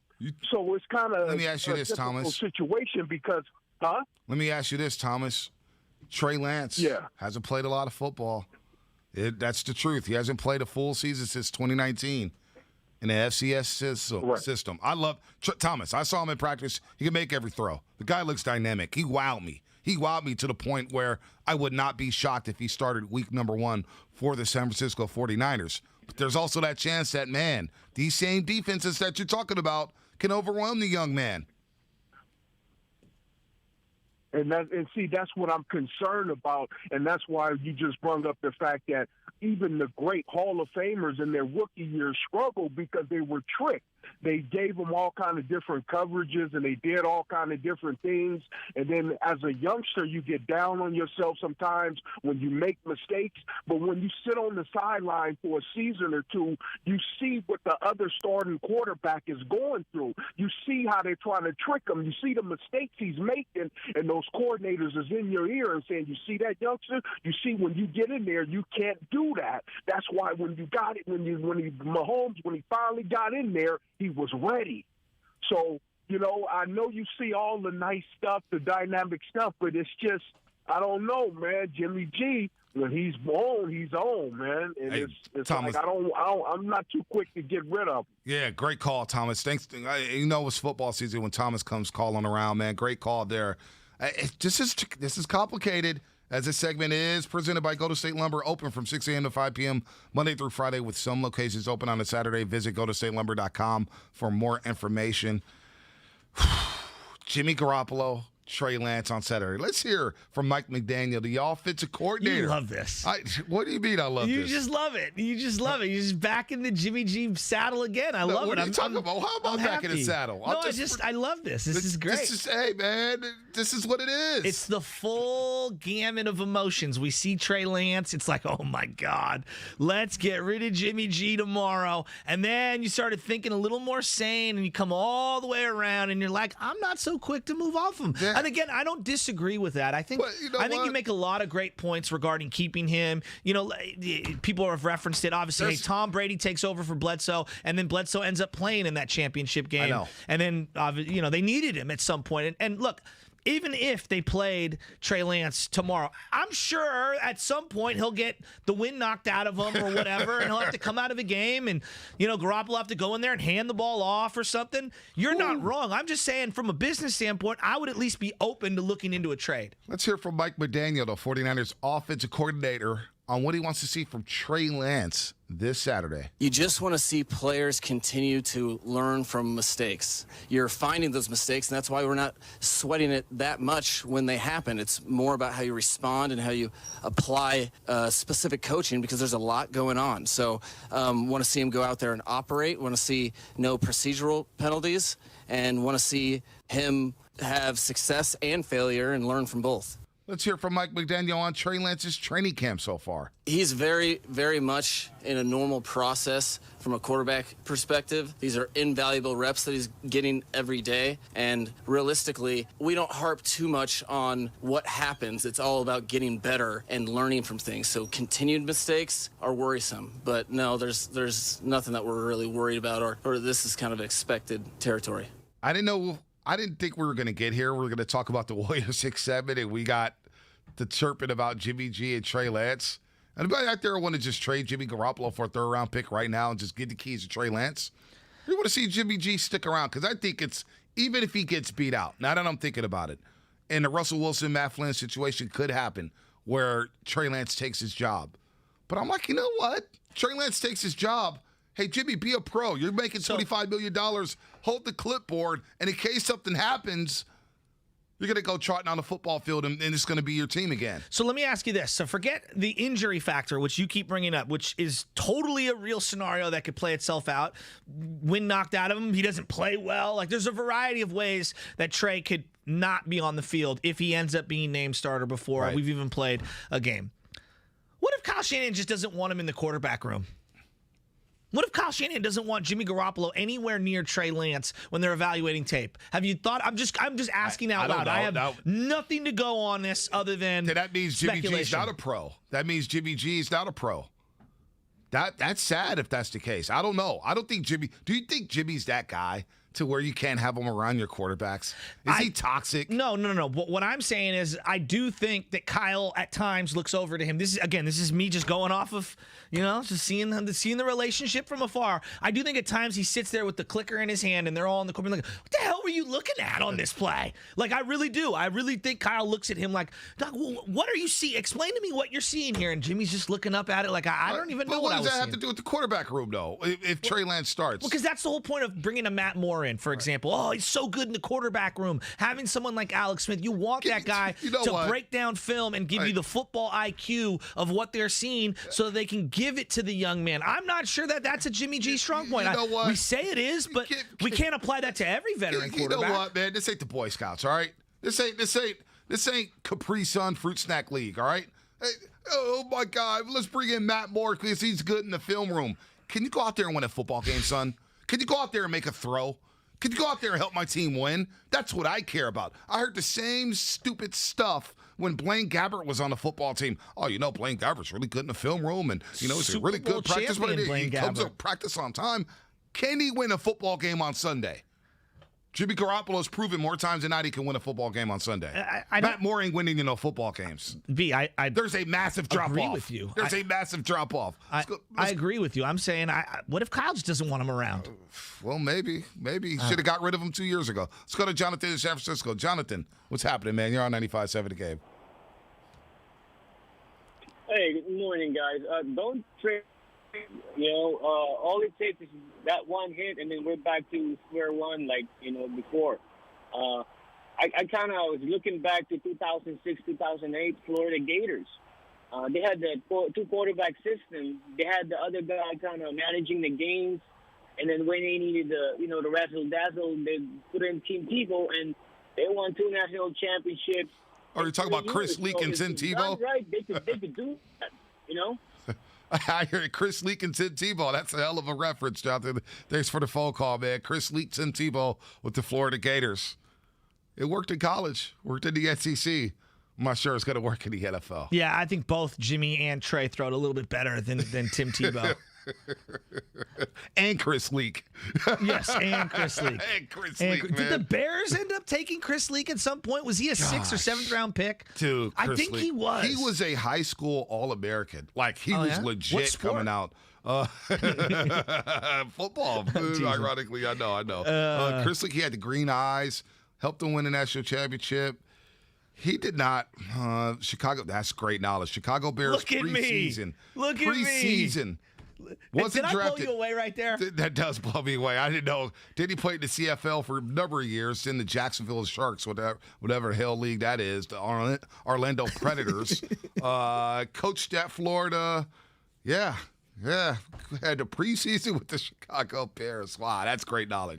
That's great knowledge, man. I had no idea. Nobody knows that Florida criminal team better than I do. Percy Harvin, the Pounceys, Aaron Hernandez, and Jesus himself, Tim Tebow in the middle. Jimmy Garoppolo, Trey Lance, this situation is just getting heated up.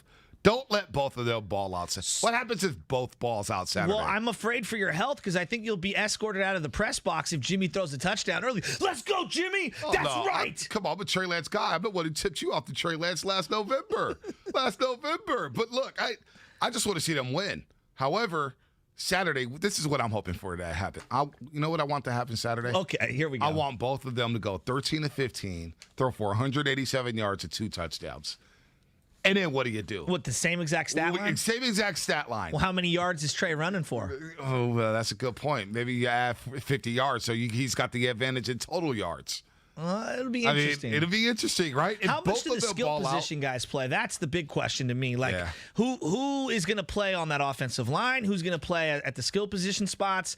Man, I just, I don't want to risk any injuries on Saturday. All right, man. Let's get into the Warriors here. Jonathan Kuminga, Moses Moody, and Curry had a lot to say yesterday. Let's do that here because there's a lot of talk about Ben Simmons again. Ben Simmons. You guys still want Ben Simmons? But it may not be for Draymond Green. No. Maybe for some other assets. We'll dive into that. Plus, we're going to qualify somebody to possibly sit at a Warriors game with Tim Hardaway Sr. That's coming up next right here on The Roast, plus Tim Roye at 8:50. A lot of fun here on a Thursday morning against Butcher and Bonte. Petaluma Little League. Don't miss a second of Steiny, Guru, and Dibs. The Tribe are done, Steiny. They're just 500, but my neighbor lost.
and Bonte taking you up until 10 a.m. Excuse me, not 10 p.m. That would be a long time. That's 10 a.m. My old life. Look at Langford eyes lit up. 10 p.m. What? No, 10 a.m. Before we hand it off to Steiny, Guru, and Dibs. You know they're going to have a hot show. They had Moses Moody on yesterday. Very fun interview. Moses Moody was talking about Eric Musselman. Steiny drawing out the Musselman motivational tactics. That was a lot of fun there. And then DRK. Got Bob Myers, president of basketball operations and GM of the Golden State Warriors. He'll join DRK at 2:10, right when they start off, so you don't want to miss that. A fun day here at 95.7 The Game. We'll get back to the 49ers in a second. Jimmy Garoppolo, Trey Lance, Saturday at Levi Stadium, baby. Levi Stadium. And our roasters here on Twitch, YouTube, thank you to everybody on the text line. You guys are awesome. You guys are awesome roasting with us this morning, as a lot of people chimed in on the 49ers quarterbacks. But let's get to the Warriors for a second. Let's get to the Golden State Warriors, because we saw Kuminga and Moses Moody last night, but there's still some chirping going on about Ben Simmons. And Zach Lowe, before we do that, thank you for the reminder, Langford. His 10th three of the night. That's right, you heard the sounder. And that sounder always reminds me that we need to qualify somebody to go to a Warriors game at Chase Center. So caller number 3 will qualify for a chance to go to a Warriors game at Chase Center with Warriors legend Tim Hardaway.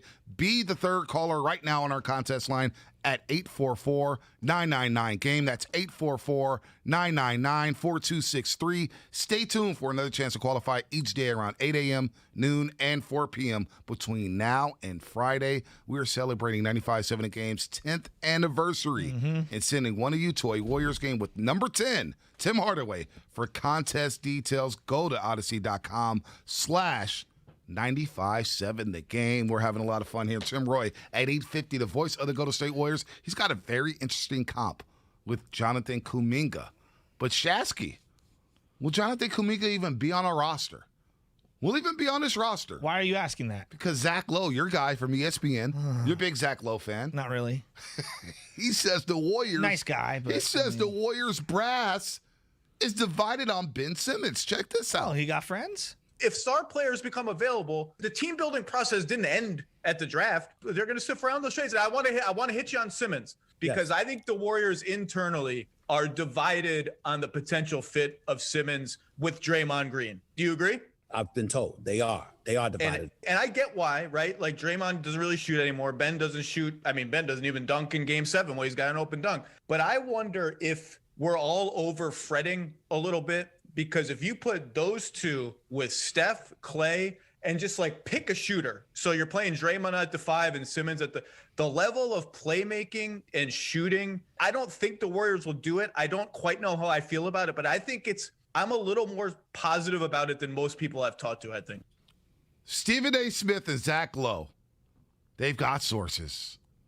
They've got sources. And here's what Stephen A. said if the Warriors did acquire Ben Simmons. What if the Warriors said Andrew Wiggins and about 3 first-round picks for Ben Simmons? And Ben Simmons, with his defensive prowess, ball handling ability, basketball IQ, was to be on a squad like the Warriors.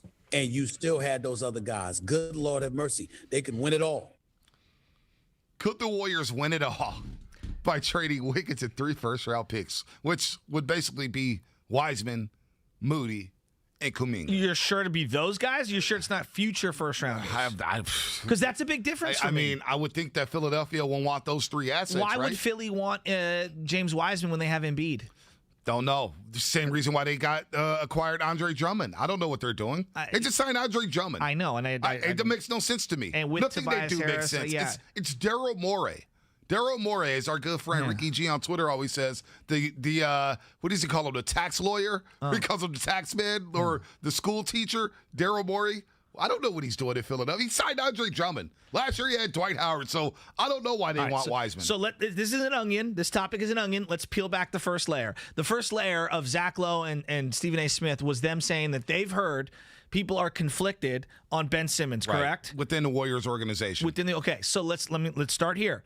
What does that even mean? Are we talking about the front office? Are we talking about owner, GM? Are we talking about people within the scouting department? Are we talking about the coaching staff? The Are we talking players? about different levels of that? Is it the players? What do you think that is? And just for a second, who the hell is like, you know what? Hey, we're in a heated debate. Give me a second. I got to text Zach Lowe. Get the hell out of here. Just throwing things at the wall. I don't believe this whatsoever. They're divided on Ben Simmons. Who's divided on Ben Simmons?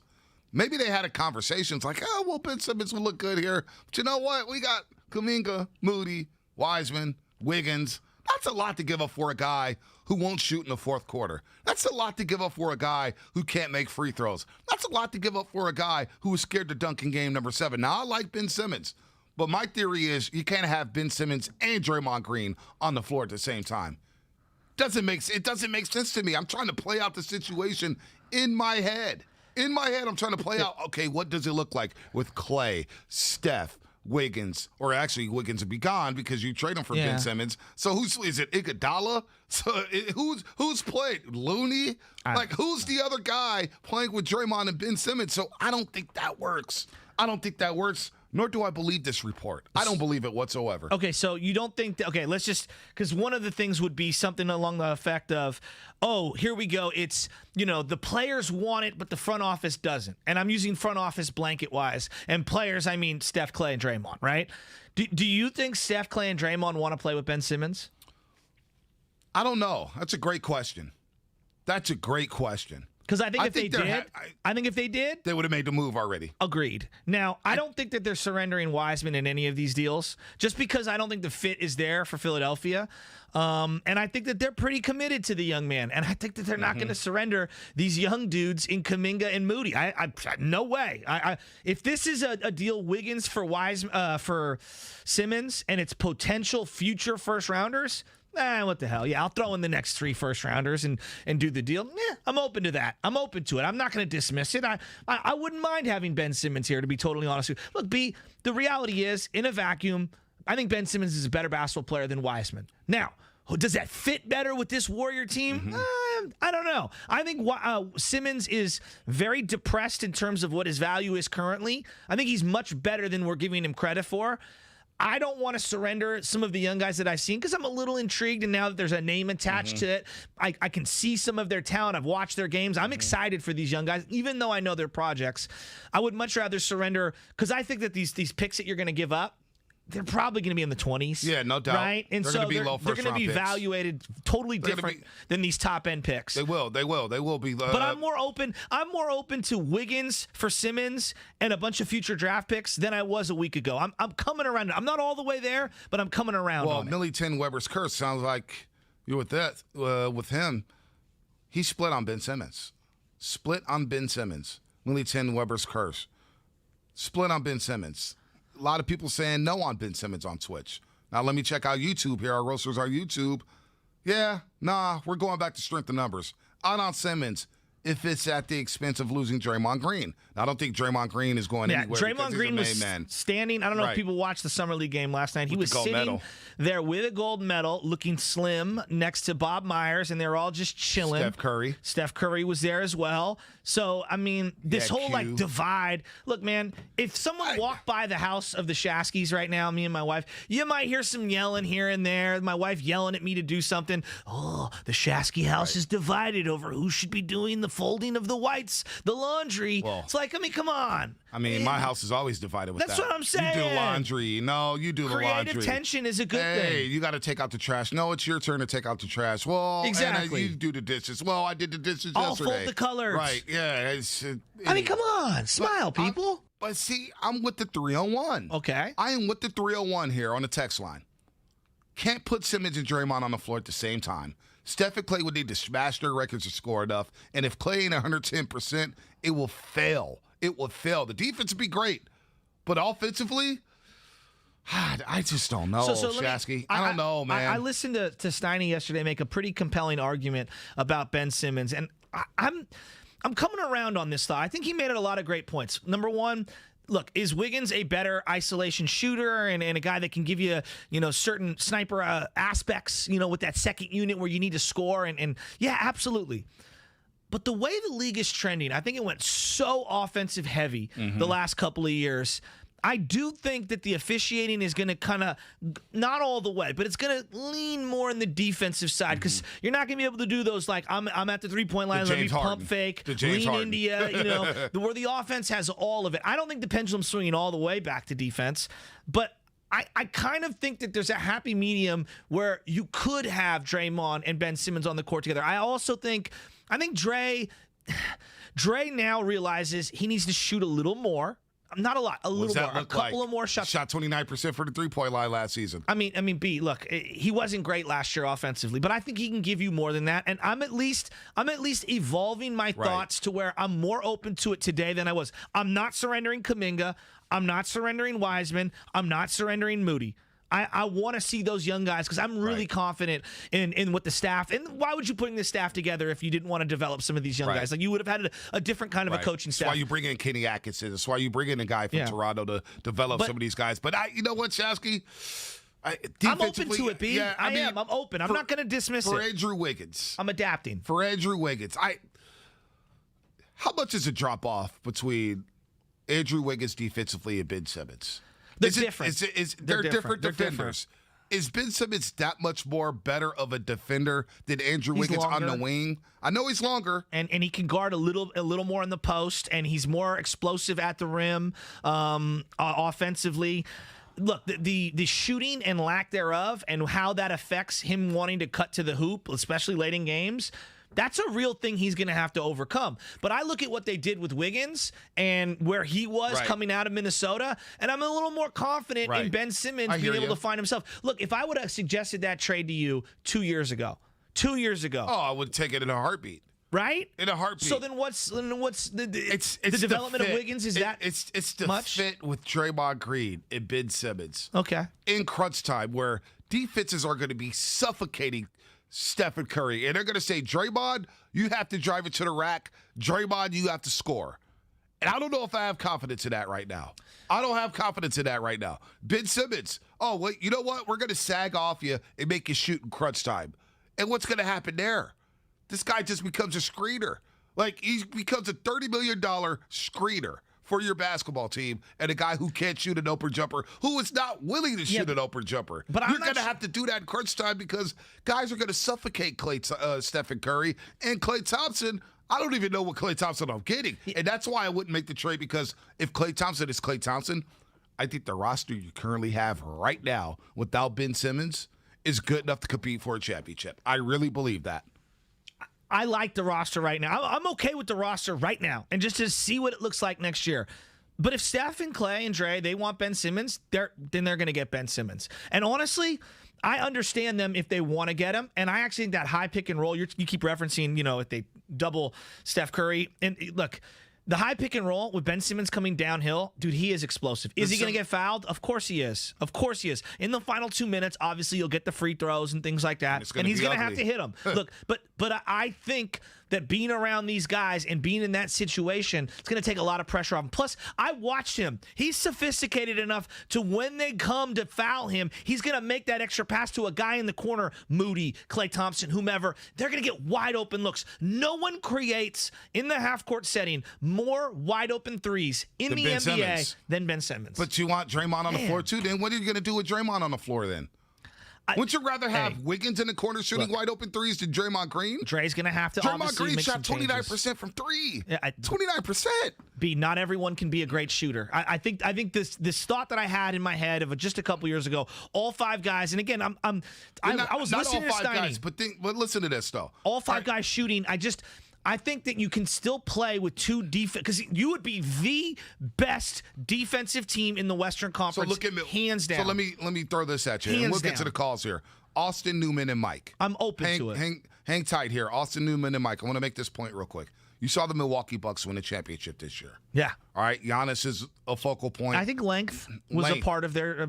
But you look at the offense, right? Offensively, in crunch time, you get Giannis driving. Guys are going to collapse and double him.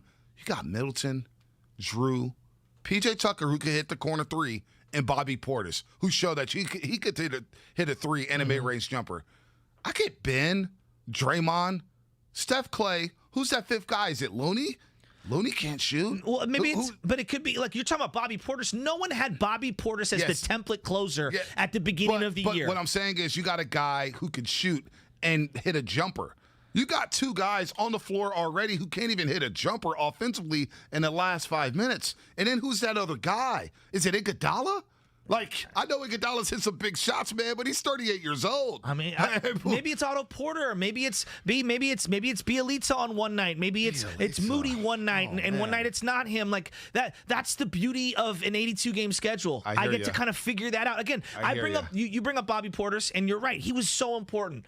Nobody on their template or their flow chart of how Milwaukee was going to win a championship. Hey, this guy, Bobby Portis. Oh, and by the way, Brook Lopez is going to have the best possible closeout games that he could ever have in his career. Lopez is a good offensive player. I get the liabilities defensively, but you still got to get buckets. No, and he shoots from the outside. Get buckets. There's no doubt. You got to get buckets. B, I think you're frustrated with me, and I get it. I'm not frustrated at all. Oh, okay. What are you talking about? I'm just more open to it, and I'm kind of evolving. I was really out on it, and now I'm like, okay, so if it's 3 future picks, and it's not Kuminga, and it's not Moody, and it's not Wiseman, yeah, what the hell? If that's what Steph and these guys want, then you know what? I think they'll figure it out. I mean, that's the thing right there. If Steph wants them, then Steph's probably going to get them. Let's go to Austin in San Jose. Austin in San Jose, what's up, man? You're on the roast. Hey, fellas, Joe, Buddy, how you guys doing? Listen, I'm doing good. Good debate, by the way. Good conversation, man. And nobody's frustrated. We're just chilling. I got to say, keep it going, Austin. Joe, my bad. I'm more with Joe. I think Joe has got it. I think if the players, and by the way, I think they do. I think the veterans want to bring in Simmons. I do believe that. I think that it's a win now. I mean, look at what's happening in the West with the Lakers and everything. I mean, you got to have guys on the court that can produce. The guys you're talking about, Weissman and these guys, they could, if, but you know, there's a very little if with Simmons, and in terms of being able to put Draymond and him on the court, absolutely you can do it. I mean, that's where coaching comes in. I mean, there's matchup problems for the other teams, Bate. I mean, right? I hear you. Remember what Don Nelson used to do? He always said, "Listen, I want to create problems for the other team," and that's a problem. If you put those guys on the court, that is a problem. Now, here's the final point. I would give up everything except Kuminga. I think Kuminga's the guy you have to keep. The other guys. You take the risk and move on. You can replace them. But so you're trading. So Austin, let me get this straight. You're trading Wiseman, Moody, and Wiggins for Ben Simmons.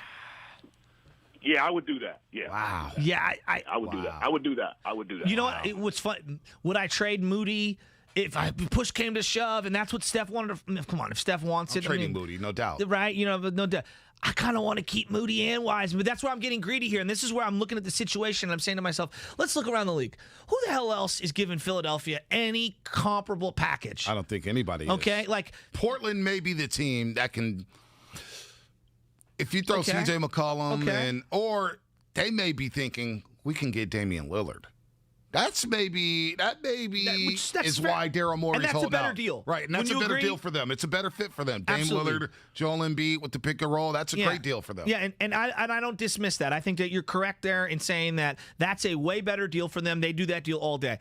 But if there's no other comparable deal, I'm not giving Moody up. I like what I see from this young man. He's got a lot of, I'm not saying, I see a lot of Paul George mannerisms. The guy can shoot the three. Right. He can create for himself. He has a really good little mid-range game. I didn't know that he could put the ball on the floor and find others. Now, it's Summer League. Let's see what he looks like against other NBA players. But the body of a 19-year-old, the confidence, the skills he has. I like Moody. I like him a lot. I like Moody a lot. Now, Kuminga's, we're going to get into him with Tim Roye in a little bit here. I love Kuminga. I think you have to keep Kuminga. Yeah, I think the ceiling is through the roof. And then Wiseman, look, if you surrender Wiseman right now, you are giving up at his lowest possible value. He can only come up from here. And I actually think you're talking about who can play in the corner. He's a guy I think at times can give you the Brook Lopez. I could step out and hit a shot from beyond the arc as a big man. Man, I like Kuminga a lot. I really like those three youngsters. I'm not surrendering them. So you're going to probably have to give something, though. 3 future first-round picks. Philadelphia has to know. Because I always like to look at it from the other team's perspective. Exactly. From the Warriors' perspective, I'll trade 3 first-round picks, future first-round picks in a heartbeat. because I know my team's going to be good, and I'm going to be drafting in the 20s. No doubt about it. But Philadelphia's saying, these picks aren't worth it to us. We're rebuilding without Ben Simmons, and not maybe retooling is the word here. Retooling because you still have Joel Embiid, you still have Tobias Harris, you still have Seth Curry and Doc Rivers. But 3 future first-round picks, they know that if we trade Ben Simmons to the Golden State Warriors, those picks are going to be in the 20s. Mm-hmm. So what is it really worth? No. Bob Myers, Steve Kerr, Joe Lacob. You got to give me one of your 3 youngsters here. You got to give me Kuminga or Wiseman. It's got to be one of those guys because they're not trading for Moody. They're like, you know what? We have Seth Curry. We have Tobias Harris. Moody's a nice player. You keep him. Yeah, we but want Kuminga. who else is giving you a top I don't know. 7 or 8 player who's 18? I don't know. I have no idea. 7 or 8 player in the draft, excuse me. 7 or 8 player in the draft. I would keep Moody and Wiseman. But they're going to want one of those 2 guys plus Andrew Wiggins. And I saw enough from Andrew Wiggins to say, you know what? I can roll with Andrew Wiggins next year because if I get Clay back, and if Clay is right, I'm rolling next year with Clay, Steph, Dre, two-way Wiggs. I got a little Jordan Poole in me. I got a little Iguodala. And then I got the 3 young stallions here with Moody, Kuminga, and Wiseman, who's going to give me production. I like this. And then, by the way, you still have JTA, who could play the small ball 5 at times. Well, and I think we forgot about somebody. You're talking about closing lineups. Jordan Poole is a guy that you could absolutely play. Completely forgot about him in terms of with Dre and Ben Simmons and Clay and Steph Curry. Like, you could play those guys together. Here's the other element. Who has the ball in their hands more, Ben Simmons or Draymond Green? Who needs the ball in their hands more? Well, they would have to adapt. There's no doubt about it. Like, the way it's looked the last couple of years, it would have to evolve for Draymond Green. It would have to evolve for Ben Simmons. There's no doubt about it. But, again, B, don't you think the really, truly great players can evolve and adapt their game? I told you about James Harden way back when. I thought he could, and he showed me things I didn't even anticipate from him. But the truly great players do evolve to their situation. Chris Bosh did it down in Miami. We saw Dwayne Wade do it multiple times throughout his career. We've seen LeBron James do it over the years. Now, LeBron is the greatest of the great. We've seen Steph Curry evolve over the years, B, depending on who the talent is out there. Why couldn't Ben Simmons evolve? Why couldn't Draymond Green? Draymond Green's role has evolved on the Warriors. Yeah, it has, but Ben Simmons hasn't evolved in Philadelphia. Maybe a change of scenery helps him. Again, you can't just start shooting a jumper. You got to have some type of jump shot. No, I agree there. He's not going to come out. These guys, you're talking about 2 guys. I agree there. They're Ben Simmons won't even look at the 3-point line. He won't even attempt a jumper outside of 8 feet now. I love the way he finishes at the rim. But with that said, one of the guys he's passing to, and teams are going to say, you know what? We're going to go help on Otto Porter Jr. We're going to help on Steph Curry and Klay Thompson and Jordan Poole. But we're going to leave Draymond Green open. And then how much hope do you have in Draymond Green hitting a wide open 3? Because he's not going to drive it. He's not going to shoot the floater. We saw how that story ended against Memphis. He's not going to finish around the rim. He struggles at that too. So you have 2 guys that are very similar. They're very similar. But isn't this similar to the experiment that the Lakers are trying to operate with right now? That's why I don't think it's going to work. Well, I mean, Westbrook, LeBron, Davis. Look, the league's evolving. Not everybody can be a shooter at all times on the floor. Look, I mean, is Giannis a shooter?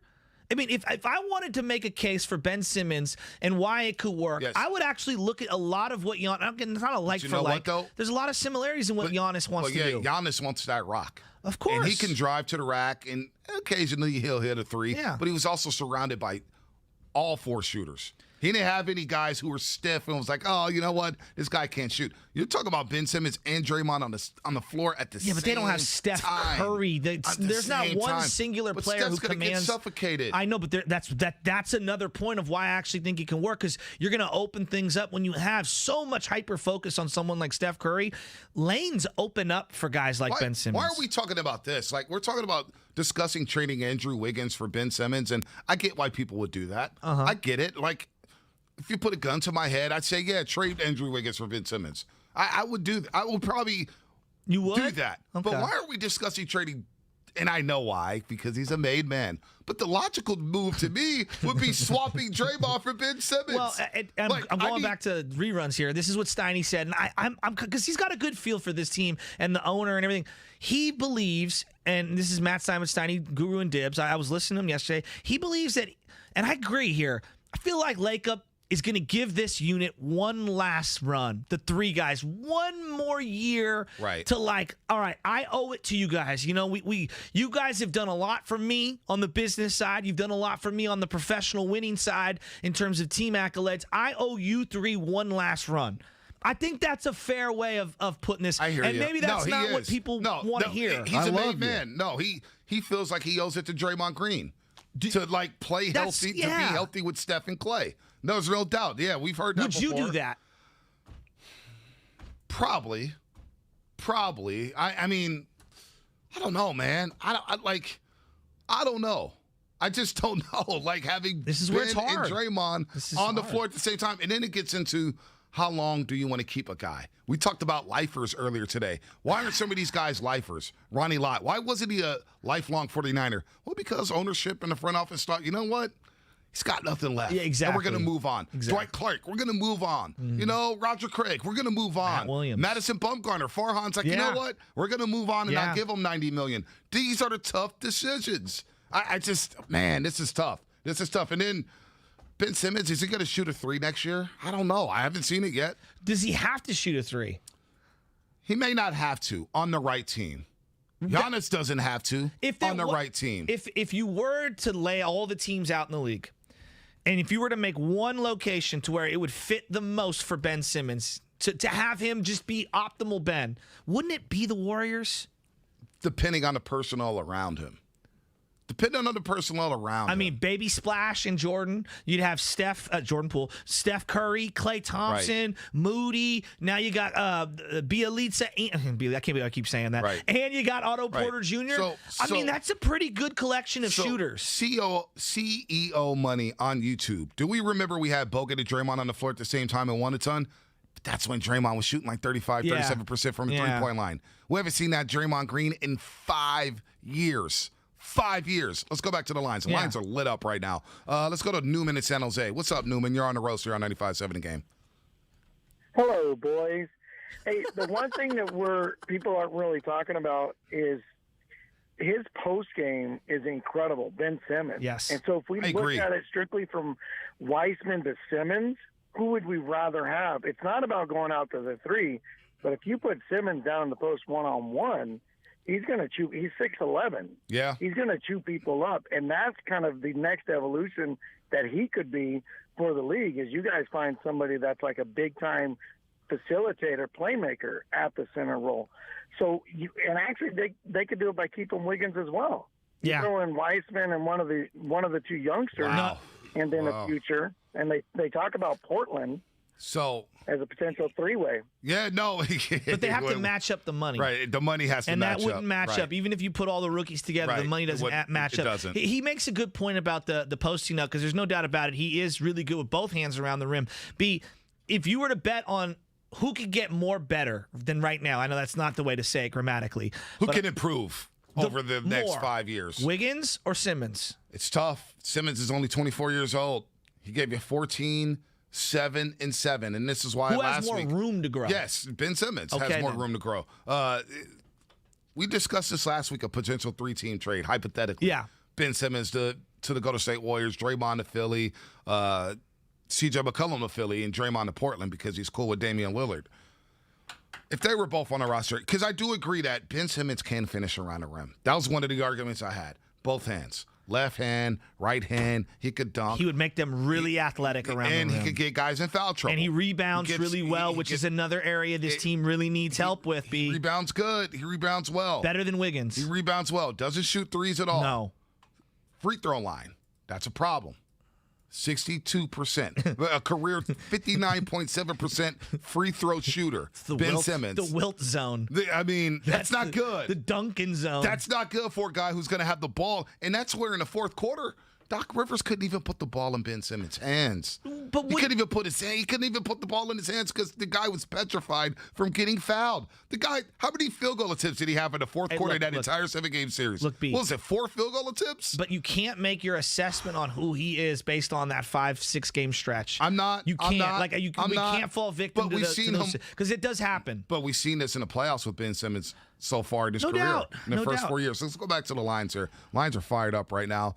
I can't dismiss his lack of confidence late in games. That is the giant what you're trying to do when you make a move for Ben Simmons, is you are trying to reclaim the confident player at the end of games who at least isn't afraid and standing in the corner like a third grader. Has he ever been confident late in games, though, in his NBA career? Or going back to LSU, this is why LSU didn't win a lot of games. He's never been confident in these situations. But this is why, to me, him more than other players, you need to surround him with the appropriate cast. Yeah. And my argument for why it hasn't worked in Philly, that cast is not suited to fit his skill set. Text line, YouTube, and Twitch right now are fired up about this. They are split down the middle when it comes to this potential move here for the Warriors. Mike in Daly City, what you got? You're on the roast. Hey, guys, one thing I would love Simmons, but the one thing that concerns me is he's never gotten much better in free throws. Like, let's say Carmelo, he went from 48 to 59 to 70. Yep. Simmons has stayed around 57, 61, so he needs to get better. But the one person I will not trade for Simmons, I want to keep on the Warriors if they would trade Simmons, is Kuminga. He has, like, Kobe confidence with Ron Artest toughness. He's going to get a lot better. I think he's a building block. Man. He just has that it factor when you watch him play. Yep. He's like super tough. He drives. He'll make mistakes, but he'll I don't care. I'm going to shut you down. Get the ball back. Make another mistake. He doesn't care. Dude. He'll just keep on going and going and going.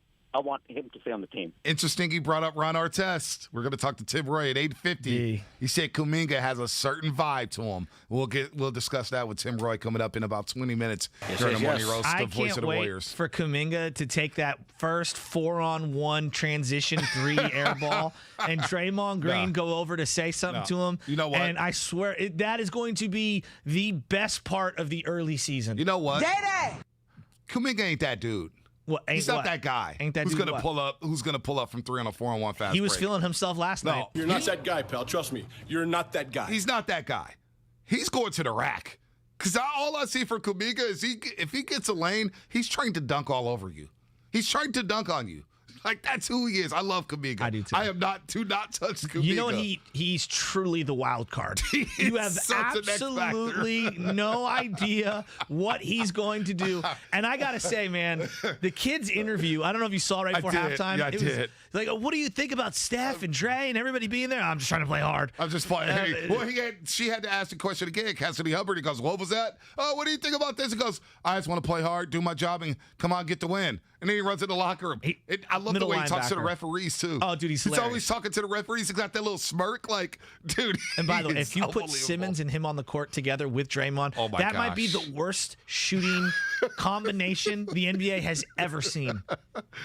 You would be here for it, though, huh? I would. And then game number 15 happens, and they start bricking it up, and you're losing your mind. Dude, him at the free throw line is an adventure. Let's go to Seth in Berkeley. Let's go to Slam. We'll get to Slugger and Antonio in just a second. Seth, what's up, man? What's going on? You're on the roast. Hey, good morning. Thanks for taking the call. Anytime. So I want to go Simmons, but before I do that, I'm a lifetime Warrior fan, and I will tell you I'm very happy with both draft picks. I think we need youth to go with our veterans, and I think they made the right call on both guys. But the thing I think that people are missing right now is I think we undervalue Draymond Green. You can't he is the facilitator of the Golden State Warriors. Simmons is fearful. He won't take a layup. He passed it when he was wide open from 6 inches away. I wouldn't want that dude in my town. Okay. Dude, I got to say this because Guru sent us a text the other day when Steiny was on the showdown.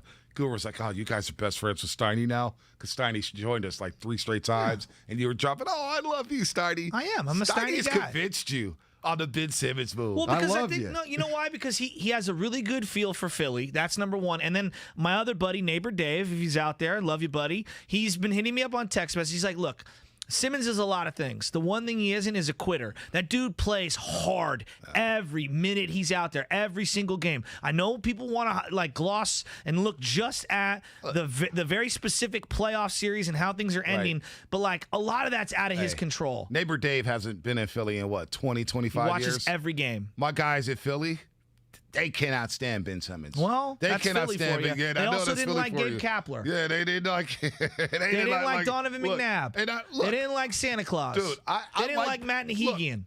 They did like Matt Nahigian, but we don't like. We don't like Matt Nahigian. I mean, come on, man. He's just our boss.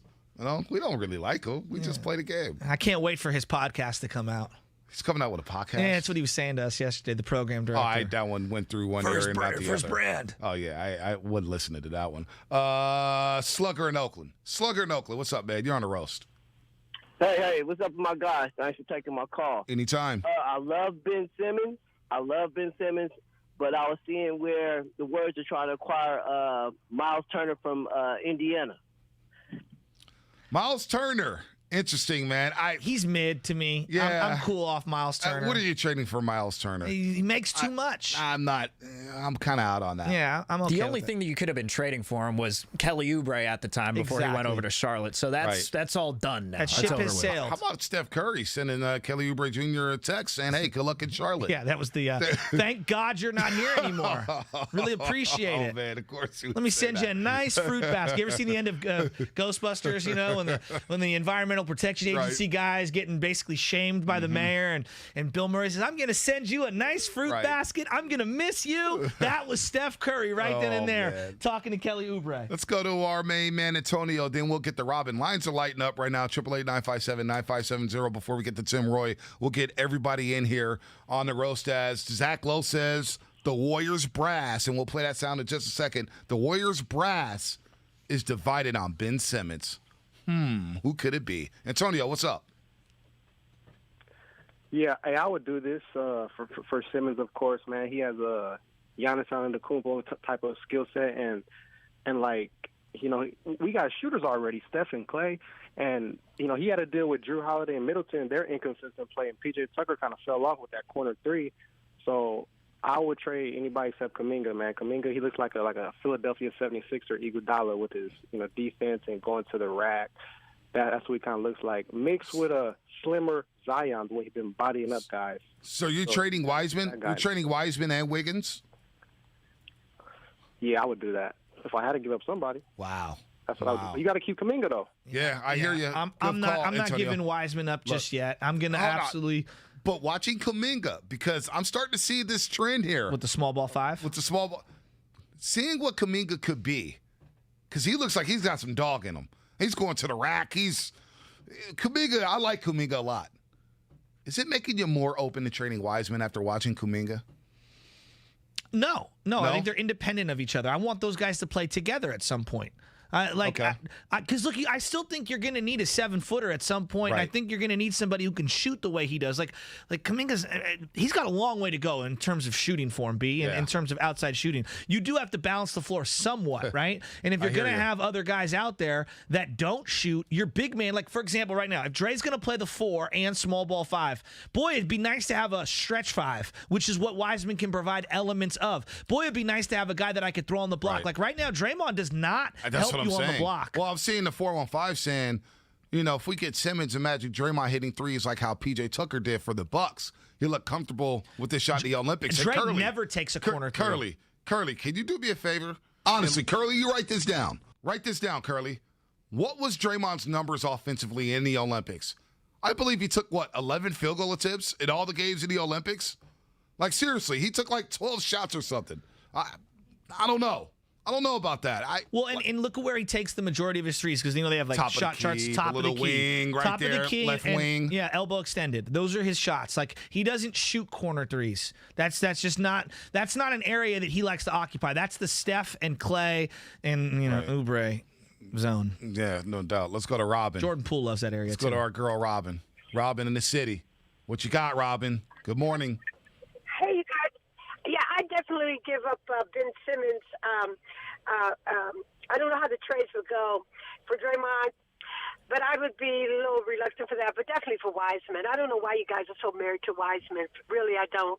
And not especially when it comes to a Ben Simmons, because he's 25 years old, and the only thing I question about him is his work ethic. But if the Warriors, in terms of getting better, because he's been the same player since LSU, but definitely that's a no-brainer. Him for Wiseman, without question. Robin, let me ask you this. Robin, you watch a lot of basketball. You know your basketball. Would Draymond and Simmons work on the same floor? I don't think so. I think it would kind of mess up the spacing a little bit to me.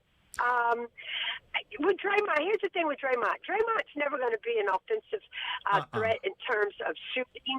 But I think with Draymond, if he Jim Barnett say one time when he made a mid-range jumper, if Draymond could just bring his shot in a little bit. I'm of the mindset if you can hit a free throw, then you can hit a mid-range. And I would like to see him work on that. I don't know if you guys agree with that or not. But also with Kuminga, I think that he's very athletic and in some areas skilled. But Summer League, you guys. And I think if he plays the way that he does in Summer League and the NBA, he's going to end up in a lot of foul trouble. Also, there's something that Monty Poole said, and I don't know if you guys heard him, and I don't know what it meant, but he said the guy, he has all the things you guys have been saying about him, but it doesn't translate at times on the floor. I don't know if that speaks to IQ or what Monty Poole was meaning or where he saw him play. And I was just wondering if you guys heard Monty Poole say that and someone else, what he meant by that. Peace out, you guys. Peace out. What do you think? I think she's spot on in terms of the guy doesn't understand what he's doing at times, and that's going to come with time. Here's the thing, though, about Kuminga. He realizes this is a professional business. Can't you tell that he played in the G League? Like, I know I kind of dismiss the G League as like a factory to be able to pump out professionals. G League's important. He has learned a lot about film study and intensity, how to get to the line. There's a lot of subtleties he learned from that. Jordan Poole got demoted back to the G League, and it's not really a demotion. It's just to go get some reps. He goes back to the G League, comes back a new dude. Yeah, I meant more like the guys saying, I'm not going to go to college. I'm going to go the G League route. No, it's important. It's an NBA league. Well, but I also think that you've learned how to be a professional, how to grind day in, day out. You get to work with other professionals. I mean, when Brian Shaw was the coach, right? Brian Shaw, I mean, how many benches in the NBA was this guy on? Right. As a coach, as a player? Like, you're learning from the best of the best. That can't hurt you. Think about that. The G League, you have a bunch of coaches trying to crack the NBA. Yes. You got a lot of video coordinators trying to crack the NBA. You got players trying to crack the NBA. It is professional business. It is a pro league. You're getting dollars for playing in it. So he took the G League series. Jalen Green took the G League series. And they got pro bodies. No doubt. Real quick, let's go to Paulie in San Francisco before we hit the break. Paulie, what's up, man? You're on 95.7 The Game. Hi, thanks for taking my call. I just want to say that I keep, in the name of God, do not get Ben Simmons. I am a Draymond fan, but we're going to have two guys out there that can't shoot. And you're not going to be able to have Ben Simmons hack a Ben. They're not going to be able to even have him on the floor in important late-game situations. And you're going to give up the farm for that? I say, God, no, please don't. Good call, Paulie. Good call, Paulie. He's out on Ben Simmons. Okay. A lot of people are out on Ben Simmons. A lot of people are in on Ben Simmons. It's crazy. Just like Trey Lance and Jimmy G, people are divided. Like the Warriors brass, apparently, according to Zach Lowe of ESPN, were divided on Ben Simmons. Oh, Zach Lowe. Zach Lowe and Stephen A. Smith. Insider. What does Stephen A. Smith cracks up? Oh, Kevin Durant, I know for sure he's going to be a Laker. He wants to be a Los Angeles Laker. Yeah, sources. See, this is the thing. I love Stephen A. Smith as what he is. An entertainer. Don't be disrespectful. No, but he is. He's an entertainer. I love Stephen A. Smith as an entertainer. Do I take the majority of what he says very, very serious? Like it's Absolutely the word of God. not. He's a journalist and he's totally connected. No, not at all. Not at all. But Tim man, Roye, he's funny. I take what Tim Roye says seriously. Oh, He's hell going to yeah. drop some nuggets on what Kuminga looks like, Moses Moody, and the new look Golden State Warriors alongside Steph Curry, Draymond Green, and of course Klay Thompson. That's coming up here on 95.7 The Game. Yes. 95.7 The Game is celebrating 10 amazing years with you, the listener.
when Dibs take the airwaves. Then don't forget Bob Myers, president of basketball operations and GM of the Golden State Warriors. He'll join DRK at 2:10 today right here on 95.7 The Game, your home for Warriors basketball. Let's bring in the voice of the Golden State Warriors, hear about our airwaves for every single game. The great, the one and only Tim Roye here on the Morning Roast. And Tim, it was so good to see you last week in Sacramento after Jonathan Kuminga's debut for the Golden State Warriors. And we've now seen 3 games. And let's just start with Jonathan Kuminga here.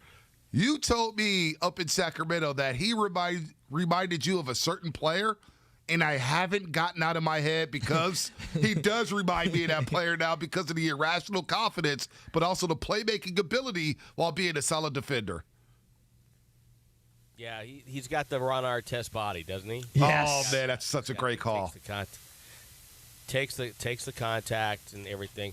And you know what? It's great because we get to see everything that's there. And by that I mean with the good and the bad. Okay, you see that irrational confidence. He takes off yesterday for a dunk.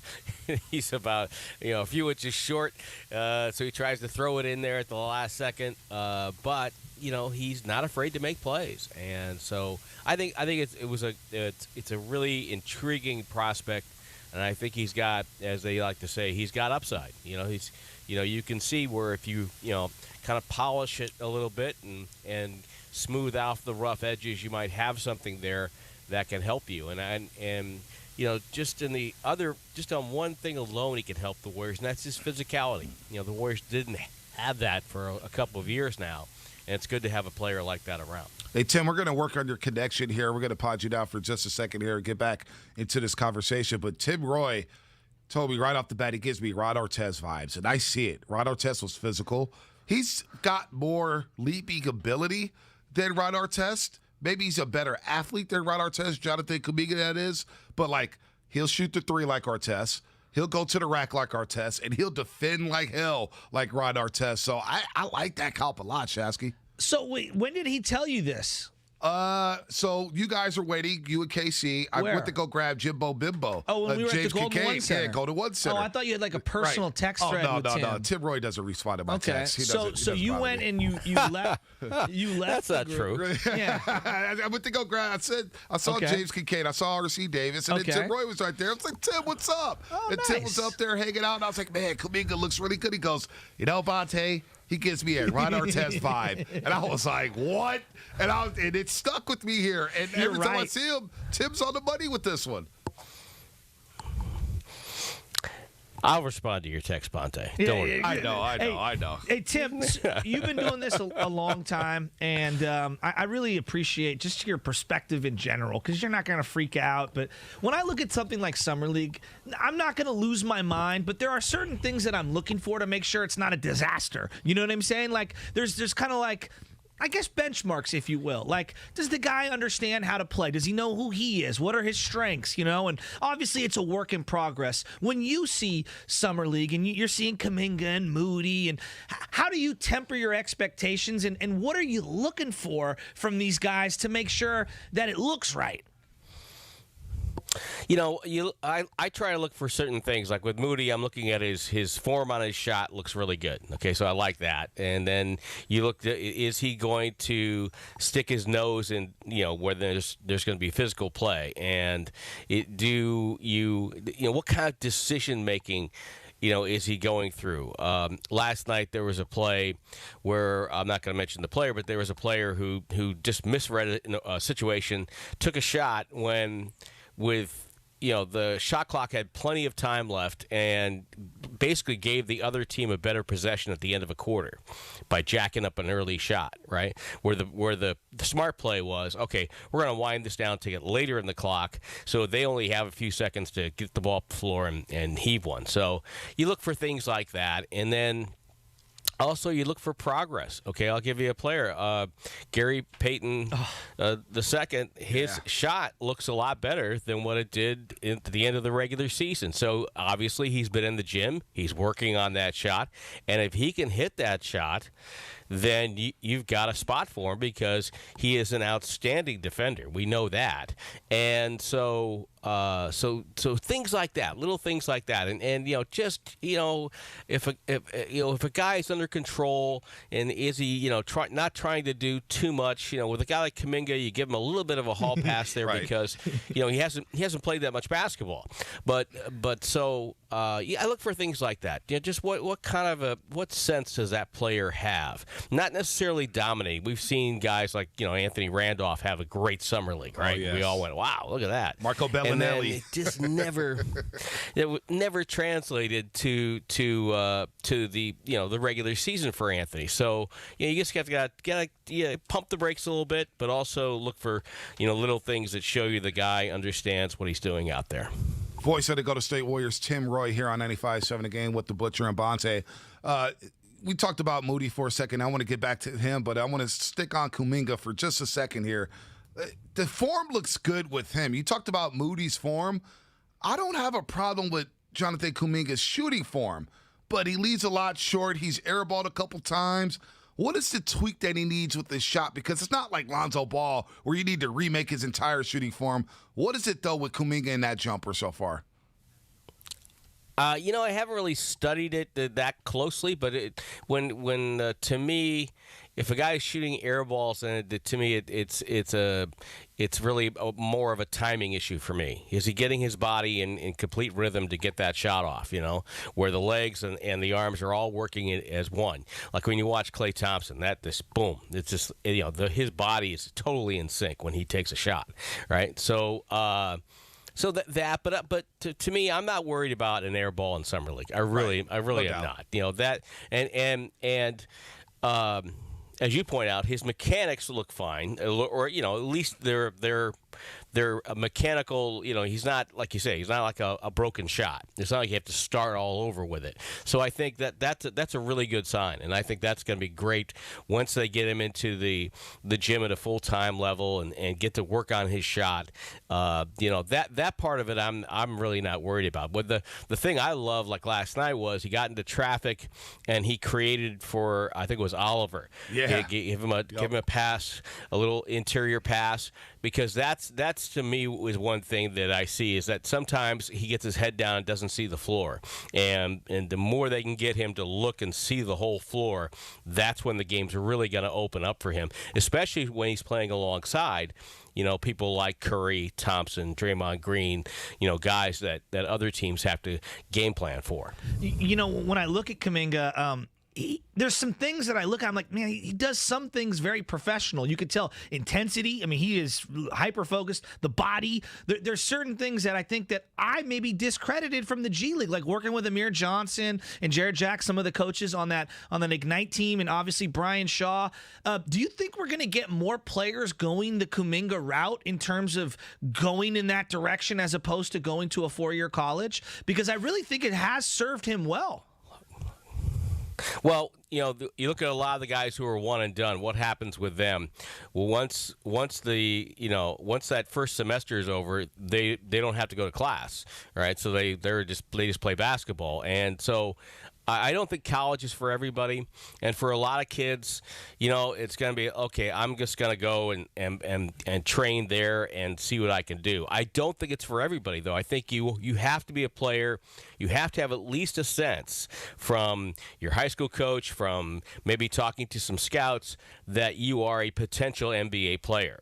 I wouldn't advise it for just some kid who doesn't want to go to college to go play there. I think you have to be at a certain level to get there. And so I think, again, I think the college, situation right now is really tough for a lot of kids. They really aren't interested in that education because they've been told they're going to have a long career in the NBA. I would love it if everybody would go to college and stay 4 years. I think that makes for a better society, but that's just not the case. So I think this G League gives kids an opportunity, and for a kid like Kuminga, this is a perfect opportunity. You can tell he's got an inner confidence, and I think that came from playing in the G League and playing for guys who have been in the NBA. We'll talk about Moses Moody here, who played for former Warriors coach Eric Musselman, and he was the SEC Freshman of the Year. And You mentioned how he looks smooth, like his shooting form is smooth. He doesn't force it on the floor. And I know he went 4-15, and we're not going to go crazy over summer league stats, but it looks like Moody can contribute right away to this roster next season. I'm not saying he's going to play 35 minutes, Tim, and 30 minutes a game, but it looks like he could give you a solid 15, 20, especially with that corner three that he has there. I'm liking what I'm seeing from Moses Moody so far. Yeah, the stat that jumped off the page to me, and when I was doing my research on Mr. Moody, was that last year at Arkansas he made 151 free throws. That was I think it's fifth highest in the NC2A Division I, and that's a skill. Getting to the free throw line is a skill, and for a team like the Warriors, that's a good skill for Moody to have. So I'm curious to see how that's going to play out in a regular season because, there are times when shots aren't falling, and so how do you make up for that? Well, you get yourself to the free throw line, and try to get yourself back into a rhythm.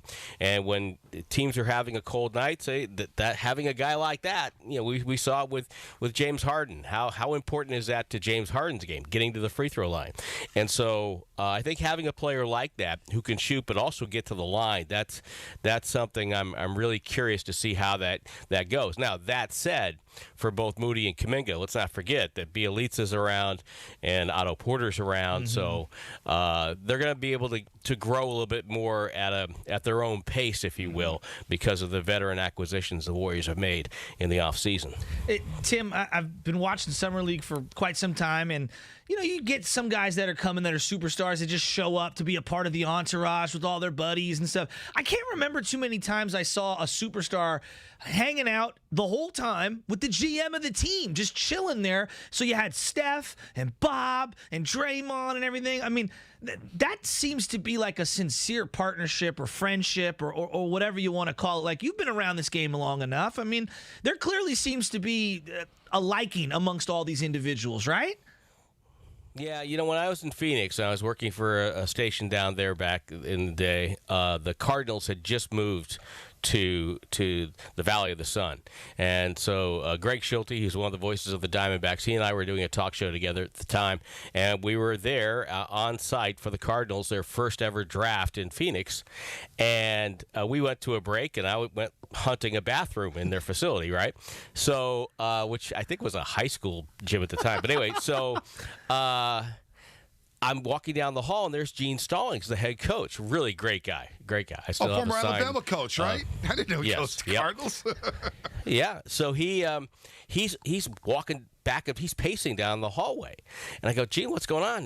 What's up? He goes, they won't let me in the room. I said, what do you mean? They won't let me in the room. They had a little dysfunctional thing going on there where the general manager would keep the coaches out of the draft room. They didn't want the coaches involved, right? Because they wanted, they had their picks, and that was going to happen.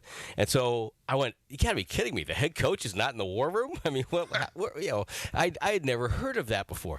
So when you look at what the Warriors have with Bob Myers and Joe Lacob, and then you've got Draymond, Steph, and Clay, it's really a partnership. Everybody's involved. Everybody's invested in this. All right, and so yeah, that's a great thing to have, and not all teams have that. It's a wonderful partnership. I mean, Draymond's texting Bob Myers, during the draft, giving his suggestions.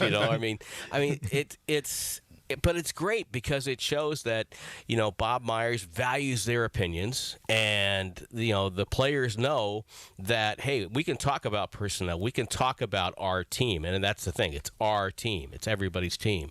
And so that's a great thing. And it's wonderful to see. And it was a really, a snapshot of the Warrior culture last night when you saw that.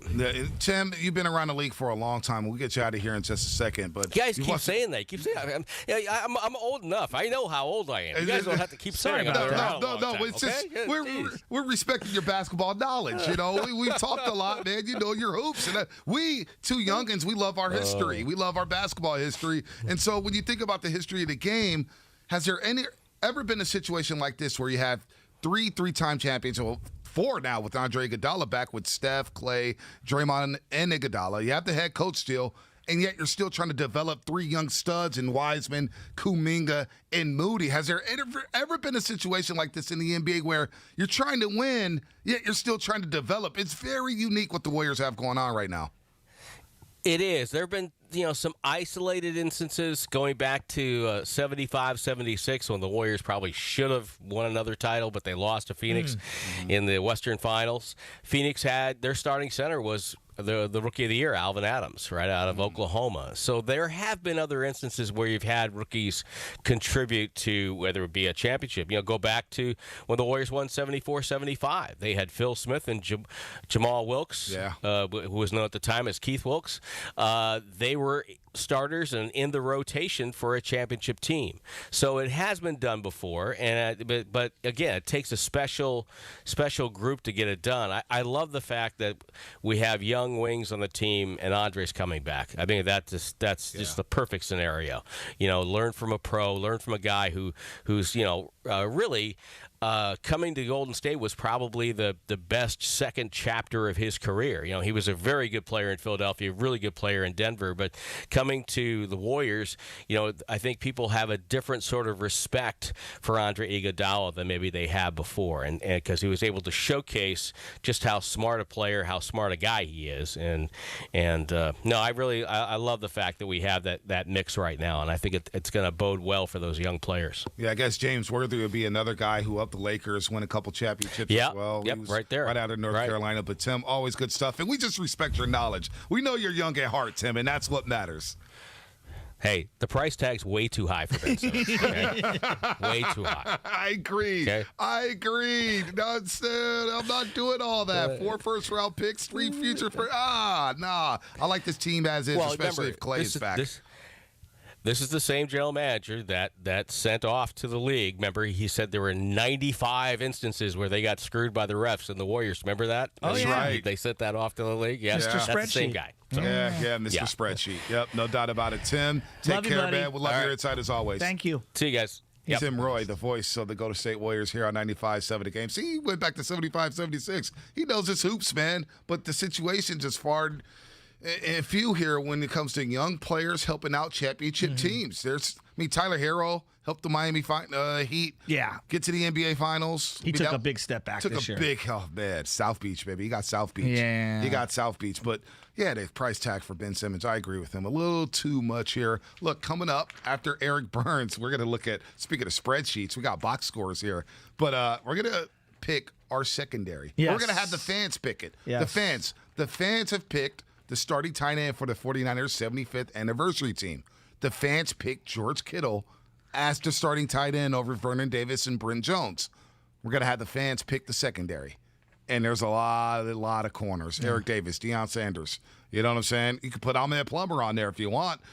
Tim McDonald, Merton Hanks, Ronnie Lott, Carlton Williamson, Dwight Hicks, Eric Davis. I mean, you got a lot of studs here. Sherman? Jimmy Johnson. Richard Sherman may have an argument. Richard Sherman, he'll tell you he's one of the top corners in Niners history. We'll do that coming up at about 9:35. Eric Burns, former Oakland A, former Diamondback. He'll join the show at 9:20. He's at the Field of Dreams, where the Yankees will take on the Chicago White Sox at the Field of Dreams. Where is it at? Iowa, I believe. Yeah, it's pretty cool. All right, so let's rat-a-tat-tat these Draymond stats, and then I got some Giants thoughts. So you were saying Draymond Green in the Olympics. Well, somebody said, man, Draymond Green was lighting it up. His 3 looked really good in the Olympics. Okay. Well, he shot 3 threes. Okay. He attempted 3 threes. Okay. He made all 3. Oh. Good for Dre. 3 for 3. Oh, nice. Where's the applause button, Steven? 3 for 3.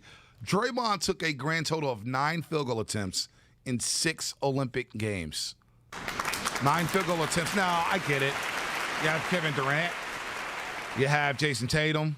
You have Devin Booker. Drew Holiday. You got a lot of studs there. Why would Draymond want to shoot? I get it. He didn't take a field goal attempt in the gold medal game in 16 minutes played. 16 minutes. Respect. Man, that's crazy. I mean, that's like me getting an A on the group project and not really helping much. Hey, man, if I was the weakest player in the pickup game in the starting 5, I'm going to force up at least 3 shots. Yeah, I'm forcing something up. He was also very good defensively and was very active on rebounds. Steven, you want to get in here? Yeah, you remember that picture of Clay? It's my favorite sports picture of all time, where he's just chilling after the Warriors won a championship, and he went like 0 for 8 from the field, and he's just sitting. He's got his arm relaxing on the chair next to him, with just a big smile on his face, and everyone's like, "What you get today on the group project?" Blah blah blah. It's my favorite sports picture. It reminds me of that. Yeah, absolutely. By the way, Don Griffin, best cornerback that gets no love. 49ers. It's a good one. Number 29, right? Yeah, Was another number 29. He got burnt a lot. Toy Cook. What about Toy Cook? Tyrone Drakeford. I mean, you want to play this game? I mean, Tyrone Drakeford, man. What you know about it? Antonio Lego? Come on, Marquez Pope. Delta O'Neal on line 4. Ex-Broncos. All right, so the Giants' big win last night. Buster Posey, big-time home run. Gausman with a big bounce back. You feeling good about our Giants? 14-2 against the Arizona Diamondbacks? I feel really good about the Giants. I feel really good about where they're at. I thought it was a big start for Kevin Gausman. Me too. 2 straight solid starts against the Diamondbacks. I like where this team is at offensively. Look at all the home runs. Like, they got 8 dudes with double-digit home runs. You got 2 guys in Longoria and Slater with 9. They could have 10 guys with at least 10 jacks. Khalid Crawford, who's going to be next home run he hits is number 20. If Buster gets you 5 more, he's got 20.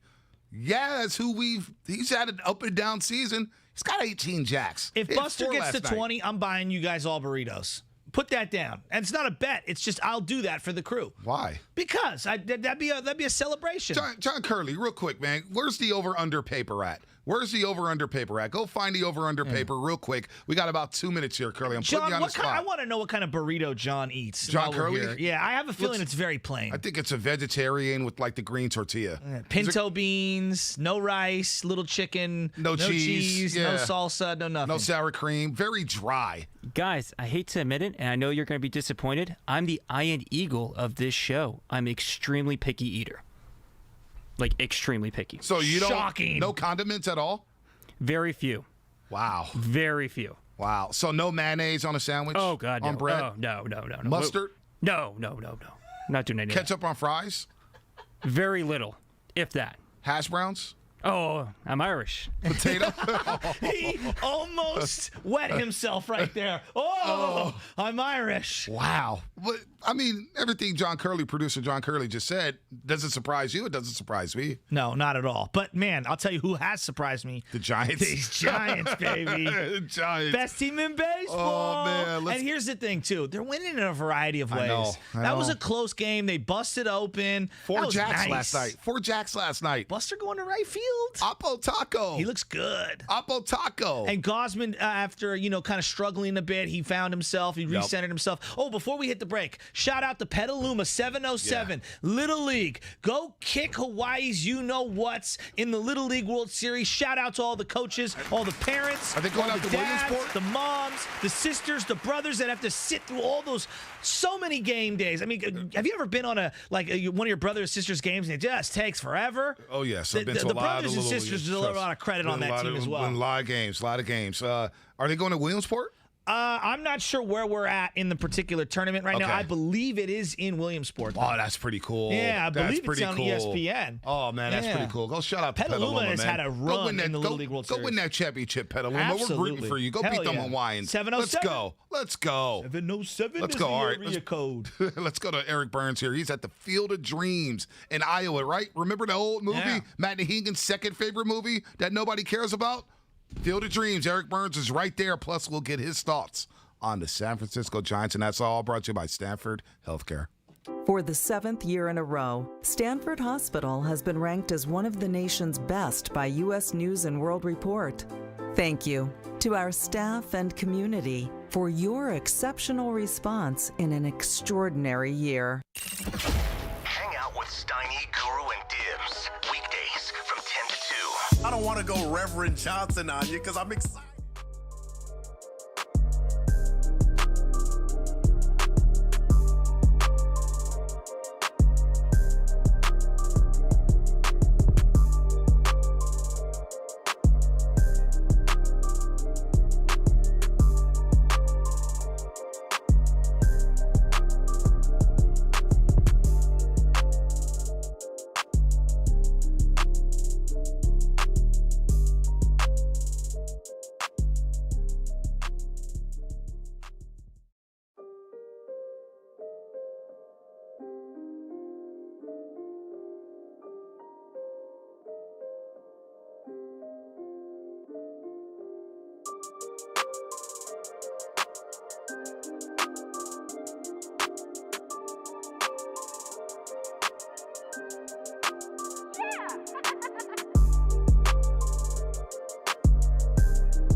life. I used to spend a ridiculous amount of time trying to remove tomato sauce from inside our microwave and soap scum off the bathtub. It's like seriously magic, and my secret weapon for cleaning the kitchen, bathroom, doors, and walls, and even keeping my sneakers clean. Mr. Clean Magic Eraser. Greatest invention ever. Mr. Clean, Mr. Clean, Mr. Clean. Mr. Clean Magic Eraser, the unicorn of cleaning.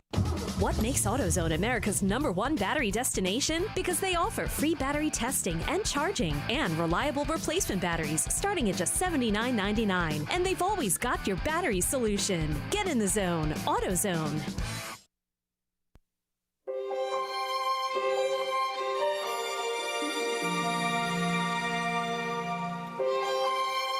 Now, back to the Morning Roast, presented by Timeless Coffee with Bonte and Shasky. It's Iowa, Ray. It's Iowa. You have no idea what I'm talking about. It's the Field of Dreams, baby. Yeah. Come on now.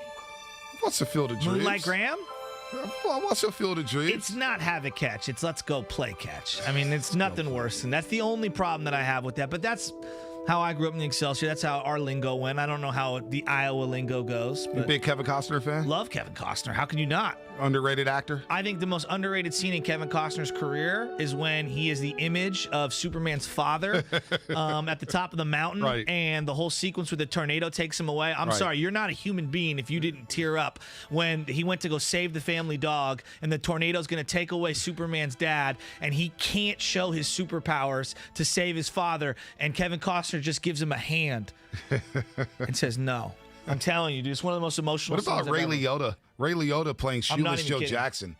Ray Liotta playing Shoeless Joe Jackson. Very understated role for him. Absolutely. All right, let's Ray Liotta's about to be the grandfather of Chris DeSanti in Sopranos. I saw that. Can't wait. I saw that. You know what I can't wait for is to get Eric Burns here on the phone lines. He's on the lines here, and he's at the Field of Dreams, where the Yankees and White Sox are going to play some baseball here. This is gonna the be cool. former Oakland A, the former Diamondback. Eric, it's been far too long. You're on 95.7 The Game with the Butcher and Bonte. And first of all, before we even get started here, I know you got some things cooked up here, but tell me about this Field of Dreams, man, because it looks dazzling when I look at all the photos and all the pictures on TV. Yeah, first of all, good morning, guys. And I would say that, you know, the past couple of days I've been doing my Kevin Costner research. And, I mean, this dude has been in just a plethora of movies. I mean, there were a lot of the ones that, we even forget about, whether it's, Dancing with the Wolves and I mean, what was it, The Bodyguard. Whitney Houston, yeah. Total randomness. And then somehow, some way, he has found himself in every single great baseball movie. So right? true. Like that's kind of a head-scratching thing, but it's obviously his passion and, whatnot. But, yeah, so Field of Dreams – tonight, I am not at Field of Dreams. I'm actually in my house in Lake Tahoe. But tonight on No Filter Network, what we're going to do is we're doing a live alternative broadcast / watch party for Field of Dreams. Now, that said, I got a little fun story for you guys. 3 years ago today, I was in the midst of a triathlon across America. It was actually the 22nd day of it. It was a swim across the bay. We were riding 100 to 150 miles a day, and we rode 125.6 miles from Marshalltown, Iowa, to Dyersville to the site of Field of Dreams. And ironically, Marshalltown just a couple weeks earlier had been devastated by a tornado. And we had talked about avoiding Marshalltown. It's like, okay, do we really want to go through that? And they had not recovered, not even close. If you guys ever seen the wrath of a tornado, it's the most destructive, powerful force of nature you could ever possibly imagine in your life. And I'm like, you know what? Screw that. I'm not going to avoid. Problems don't get solved by avoiding them, right? They get solved by going there head on. Or taking them on head on. And we went there. We went to Marshalltown. We rode our bikes in the day before. And then we actually went to the police station, met a couple of guys that were two of the very first responders, and ended up leaving a blank check from the foundation to them, where it's like they write it out to whoever you think needs it the most or whatever. And so in the very same day, 125 miles later, we pulled our bikes into Dyersville, Iowa. And you want to talk about just the tale of two places. One place that was just completely, in ruins. And then the other one being the most beautiful, majestic place that I've ever seen in my life. You just can't make this stuff up. I get the chills thinking about pulling left down the long dirt road driveway as you go into it. And it's, most places like this, they don't meet expectations. This one far surpassed it. You had the steam coming up off of the cornfields. The sun was setting, all of it. And then, I made the analogy this morning talking about, basically you go in these, Disneyland, for example. You go to Disneyland, the happiest place on earth, this and that. And then you get there, and there's thousands and thousands of people everywhere. The lines are a mile long. It's hot as can be. It's just like, dude, this place sucks. And it's expensive. This is the most unhappy place on earth, right? Yeah, and it's expensive, Eric. Yeah, sure. Well, that's the other thing. This was really cool about the whole Dyersville, Iowa thing in the Field of Dreams. As we rolled in there, and it's like you would expect crowds and lines and everything else, and you know what we got? There was people a father throwing to his son on the field, batting practice, like that, and that's it. And my boy and I go out there. We're shagging balls in the outfield, running around.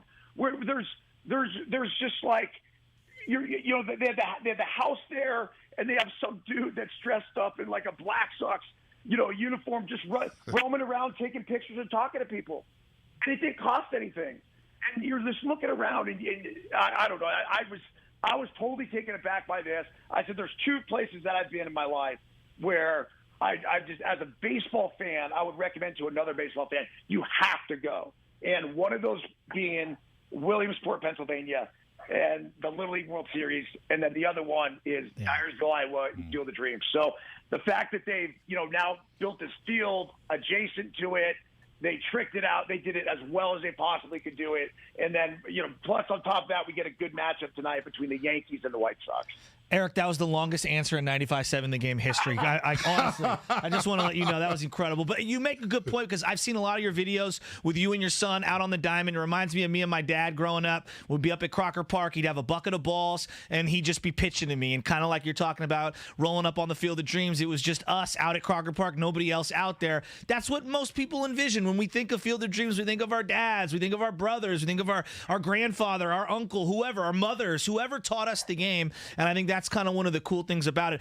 Before we get out of here, I want to ask you about what's going on with this No Filter Network. Because, you put out so much content. You're on all kinds of things. I follow you on social media. You talk about the marathons and things like that. What's the No Filter Network? What do you guys got cooked up? Yeah, so basically we're just a live streaming interactive platform with monetization capabilities. I don't charge for any of the stuff that I do, but it's an open platform. So our concept is anybody, anytime. And the idea is to democratize the broadcast industry and open it up. And, one of the things that we had, envisioned when we created this was alternative broadcasts. So, for example, if you turn on the Fox game tonight, and I don't even know who's calling it, but Joe Buck or Matt Vasgersian, John Smoltz, whoever it is, well, sometimes in life we want a different voice. And so to be able to, boom, click on to nofilter.net tonight, and you come on, and ideally, I'm on there, and I think, Will Clark might join tonight. I do a lot of stuff with him. One of the things we do, and I think it's one of the coolest things, is like last night we have a show called Deuces Wild that Will Clark and I do together, and it's like live. It's a combination of two things, because we have games rolling on in the background, so we're naturally reacting to live games in real time, say Giants and Diamondbacks last night. Well, at the same time, Will is in his garage in Louisiana, Baton Rouge, Louisiana, with a tee and a net, and sitting there and talking about hitting mechanics and breaking them down. And we've had kids come on where they're like, "Hey, Will, what do you think about my swing? Should I do this and that?" Right. So it's really whatever you want to make it. Right now, we're just having fun with it, and trying to provide as many use cases as possible when it comes to the network and the different things that we're able to do with it. But again, one of those things is tonight that we're doing this alternative broadcast to the game in Dyersville, Iowa. Can't wait for that. Eric, real quick on the Giants, talking about swings. What about Buster Posey's swing this season? What about this lineup swings? They had 4 jacks last night against your former team, one of your former teams, the Arizona Diamondbacks, and the Giants now 32 games over 500. What is now the expectation for this team? Can they win the whole damn thing? At this point, you got to think they can, right?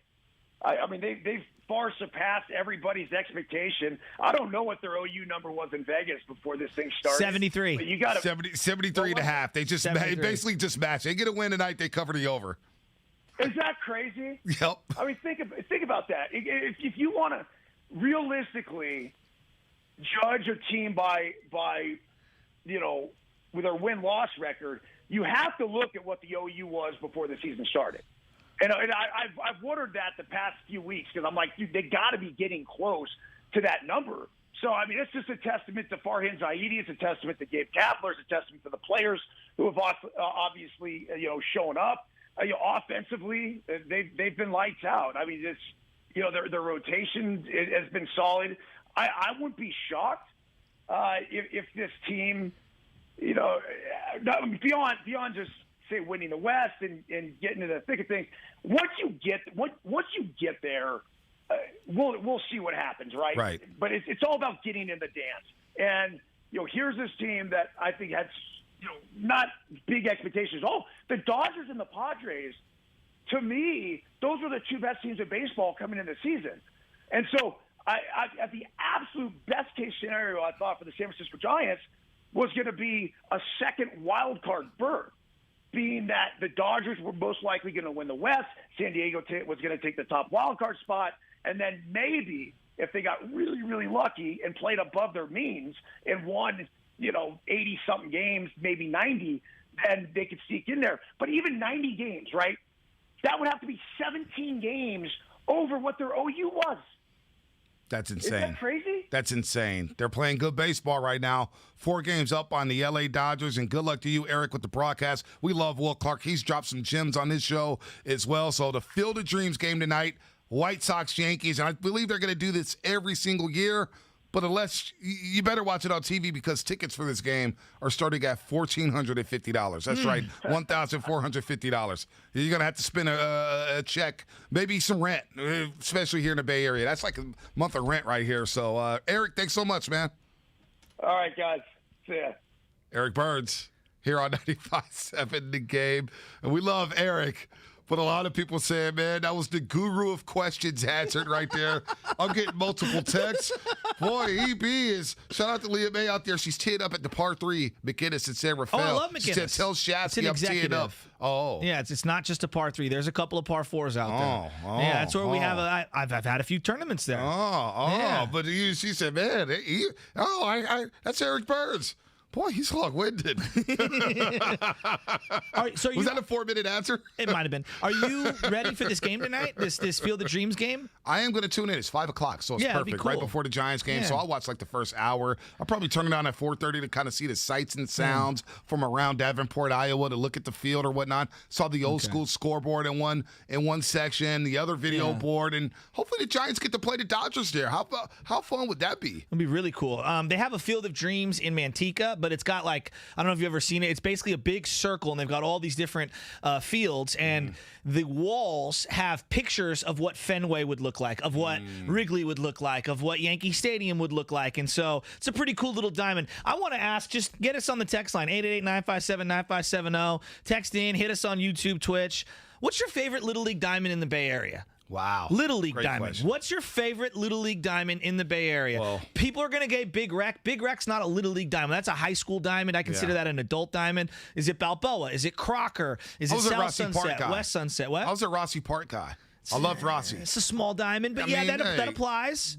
Excelsior had the fence up there, right? Oh, yeah, really small. Fence. That's T-ball diamond, well, we played a game there. Yeah, we played a game there. Yeah. We played some sorry team out there. I forget who it was. Yeah. The one y'all played Little League Baseball. Yeah, it probably wasn't your team. Yeah, we were hitting them too far for that league. They put us at the Big Boy Diamond. West Sunset. West Sunset's a classic venue. They had 2 diamonds, right? They just redid them, Actually, they had the lower, and then they have the upper. Yep, exactly. It depends where you're at, and then that obviously has a nice fence as well. I heard this from the 415. Treasure Island. Oh, yeah, they got a lot of fields. They've got a great baseball diamond out there. More rugby fields and stuff out there as well. Nothing is worse than a Treasure Island 1 o'clock afternoon Saturday game for your kid. You want to get stuck on the it's the worst. $1,450 for this Field of Dreams game. How are you going to do that to the citizens of Davenport, Iowa? Who the hell is traveling to Davenport, Iowa, first of all, to watch this game? And then you're going out there $1,450. That's where tickets are starting for the Field of Dreams game. Here we go. People are just flying in. Marshall Park in Fremont, Centerville, Wade and Wayne. Big League Dreams in Reading, Alpine, Little League. I mean, it is like a slot machine. I got Half-Life out there, War Hef out there. Hers Playground. It's only like 3 years old. Yep. It's in the hood in Sunnydale. Okay. I like a good hood playground, a good hood diamond, I should say. In Viz Valley, I know that one. It's a very good one. We played a lot of our games at Hamilton. Crocker. Did you like Hamilton's a nice little ballpark. Yeah, I don't mind. I'm a St. Mary's Park kid. That's where I grew up playing. Glen Park, St. Mary's Park, Upper Noe. Those were the spots. So you're biased. You're biased. Well, of course, that side of the city is where hardball was played. I was at real hardball. I was at Rossi, Hamilton. Come on, man. You weren't playing right down at Hamilton. You couldn't hang with the African American kids out there, baby. Too much speed out there in Fillmore, man. Too much speed. You got to put the ball in play first, young man. Bury in the dirty South San Francisco. Absolutely. Yeah. Orange Park, Bury. No question question about it. South City, there are some legendary. And shout out San Bruno Park. You want to talk about where high-level baseball in the peninsula has been played for decades upon decades. The Bologna family's got that spot on lock. Yeah, there's a field, I guess, right off of Cesar Chavez in San Francisco. I don't remember that playground, but I always drive by it. Yeah, right off the freeway. Yeah. You know what I'm talking about? Yeah, I know exactly what you're talking about. It's actually been renamed multiple times. They've redone it. If you're playing softball there, you can hit a ball onto the freeway ramp exit. Yeah, hey, the San Bruno Park is like 5 minutes away from where I live right now. It is a beautiful park. They've got some really nice diamonds Drove there. by there. It's like high-level base. I've seen some uniforms. I was like, man, who are these San kids? Bruno Little League don't play. They don't play. You got some serious ball players coming out of that area. But let's get into something real quick before we end up the show here. Obviously, the Giants are balling right now. I'm really excited about where they're at. Big-time little Mets thing coming up here. Are you excited to see the Mets? I am excited to see the Mets. Pete Alonso, Javier Baez, Francisco Lindor, unfortunately, is out. I know. DeGrom's probably going to be out. The Mets are fading fast. I know. In the NL East. I thought this was a potential playoff matchup. I don't think that is the case. No, I don't think so either.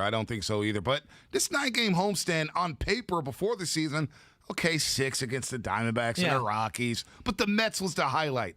And now the Mets on a Monday, Tuesday, Wednesday just doesn't do it for me. Yeah. And it's kind of a letdown after that Brewer. Like, think about the stretch they just went through right after the break. Dodgers. You had the Cardinals right off the bat in St. Louis. Cardinals. You know, it was wild. So it's a little bit of a letdown, but these are games that you could get right with. Get right games. And what I would like them to do is to kind of pick and choose their spots with Posey so that he stays fresh for this September push. Yeah. Right? Because I'm hoping, if they could find a way to really extend their lead, maybe the last week of the season isn't as important as we thought it was, and they can run away with the division. That would be huge. That would be huge, but I don't like that. I don't like when teams shut it down for a week because you lose your rhythm. Well, you know what I'm saying? You say you get a little rusty. But on this team, with the old guys that they have, I think rest is more important than the rust factor. They interchange so many guys, though, in and out of the lineup. Like, Ruff will be playing today, and Bell will be playing yesterday. And, they got so many guys that they play. So I don't really worry about that with the lineup. Maybe the starting pitching, but now these guys are starting to get rest now. Cueto. Yes. DeSclafani. Gausman was out for a little bit. He went 5 innings yesterday. I think they'll be fine in the rest department. I really do. What do you think about them playing Ruff and Belt at the same time yesterday? Did you enjoy that? Because I know you're a big Ruff guy now. I did turn the corner on Darren Ruff, man. I am a Ruff guy. Interesting. You could do that with this line. Right? Wait till you see Longoria and Bryant. What about Wilmer Flores at second instead of Listella? I told you that's why Solano may be the odd man. Oh. By the way, there was a play yesterday. Wilmer Flores is at third base. First and third, there's 1 out. No outs. Right. And he's just going on contact like Wilmer. And everyone's like, well, that's the smart play. No, it's not. You're Wilmer Flores. You can barely run to first base, let alone from third to home on an infield ground ball. Right. You got to let that thing go through the infield. They do have to pick up some of their base running awareness. We've got to clean it up a little bit here before we get to the secondary, our starting secondary for the 49ers. And we're not going to pick the secondary. The listeners, you roasters on Twitch, YouTube, go to 95.7 A Game, at our Twitter page, at Morning Roast 95.7. Mm-hmm. Who's the starting secondary for the 49ers on their 75th anniversary team? Before we get that, the fans voted for George Kittle. I'm a little disappointed in the fans for voting for George Kittle as the starting tight end. Vernon Davis on line 1, Brent Jones on line 2. What about Russ Francis on line 3? Come on now. George Kittle, the starting tight end for the 75th anniversary team. But before we do that, John Curley, do you have the over-unders? Because this is a good time to bring this up. They're already at 73 wins. Giants have won 73 games already. 32 games over 500. Mm-hmm. John Curley, if you can, pop on the mic or give it to Langford. Langford's got it. You got the over-under? Let's go, baby. Ooh, I like this. Feeling it. Joe, so you were the one asking the question. So, Bonte, these are your answers here. Gotcha. The question, over-under, will the Giants have a hitter over 300 in terms of batting average? Bonte, what do you think you guessed? I said hell yeah. Yeah. And right now, they're currently at the over with Posey. Give me a hell 333. Yeah. 333, baby. Let's go. So they got the over there, so you're correct on one. The team average, 240 or better. Bonte, what did you think? Over or under 240? What did you think you chose? I probably said 245. You chose the over, and right now it's at 246. Oh, right the on the boys line. getting rich in Vegas, baby. Let's go. Right on the line. Over under 55 team steals. What do you think they're at right now? I think they're around 50 right now. I don't think they're anywhere close. They're actually close to that. They're at 47 right now. I took the over. And That's Bonte, surprising. you took the over. I mean, suckers like to play the unders. There's no fun in playing unders. I'm going over, baby. These are low. Curly, we were back here like, what is Bonte doing? Choosing the over on every single one of these? Like, no chance that's even going to happen going into this season. Hey, 3 for 3, baby. 3 for 3. Ain't no Joe Fadenbaugh on me. The team ERA.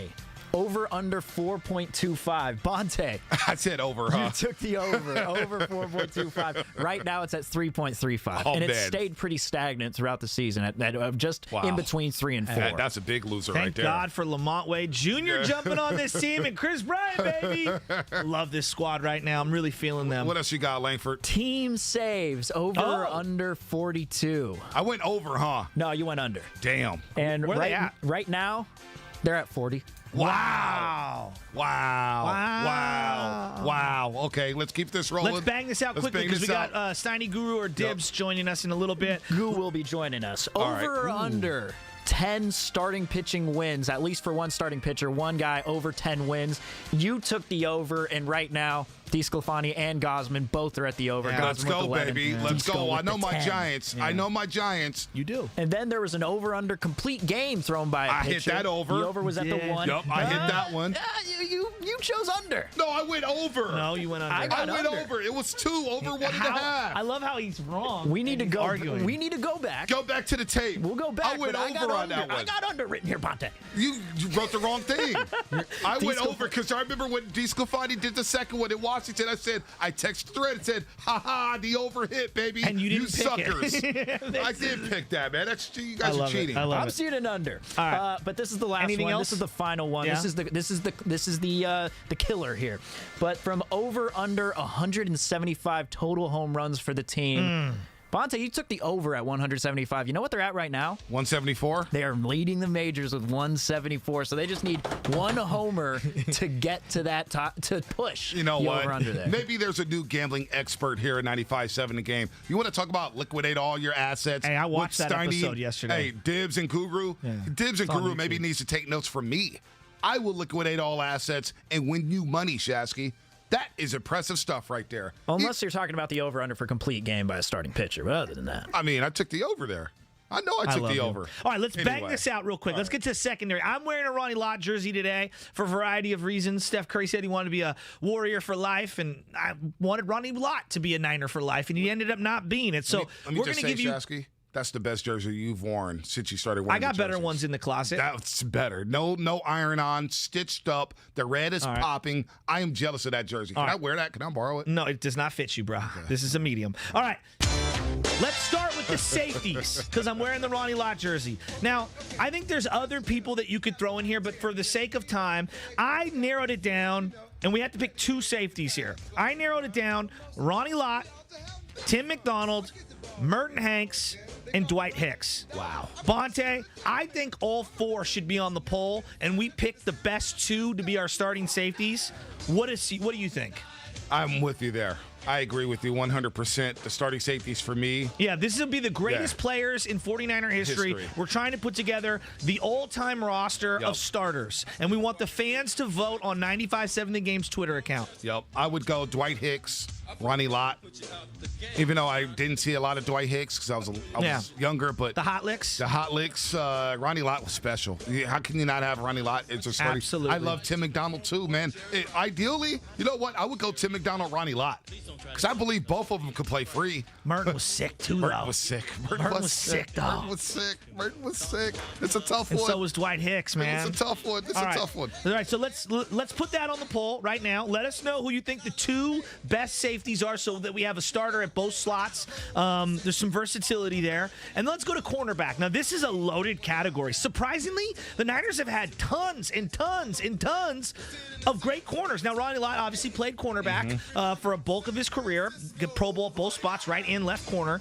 The greatest cornerback of all time in his totality, who's also in the Hall of Fame, Jimmy Johnson. Yeah. He's at the top of all the interception numbers. He had 47 overall. Only Ronnie Lott has more than him. Number 3 on the list of all-time interceptions. interceptions in a 49er uniform. Kermit Alexander. See this. Not a name that people would jump to, but he is absolutely deserving to be on this list. Another old-timer from the 50s, Lowell Wagner. No one's going to remember him. But let me throw some of the more newer ones to you. Don Griffin, who you referenced earlier.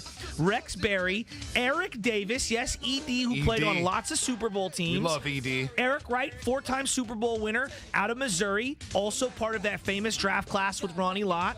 And then Deion Sanders, who was Defensive Player of the Year. What about Tim McKyer? I consider him like a Falcon Dolphin. Yeah, and then when he got to the Falcons, he started talking a lot. He started talking a lot. He played everywhere. Yeah. I mean, so I don't know. Like, are we missing somebody? Is there somebody that you think we should add to this list? Guys, I think we need to trim this down. Yeah, 510 says R.W. McQuarters, do not disrespect him. Nah, we ain't. He was not a good 49er at all. So I think Deion, because he won a Defensive Player of the Year, and there's only been, 2 in 49er history, I think he has to be on the list, even though it was only 1 year.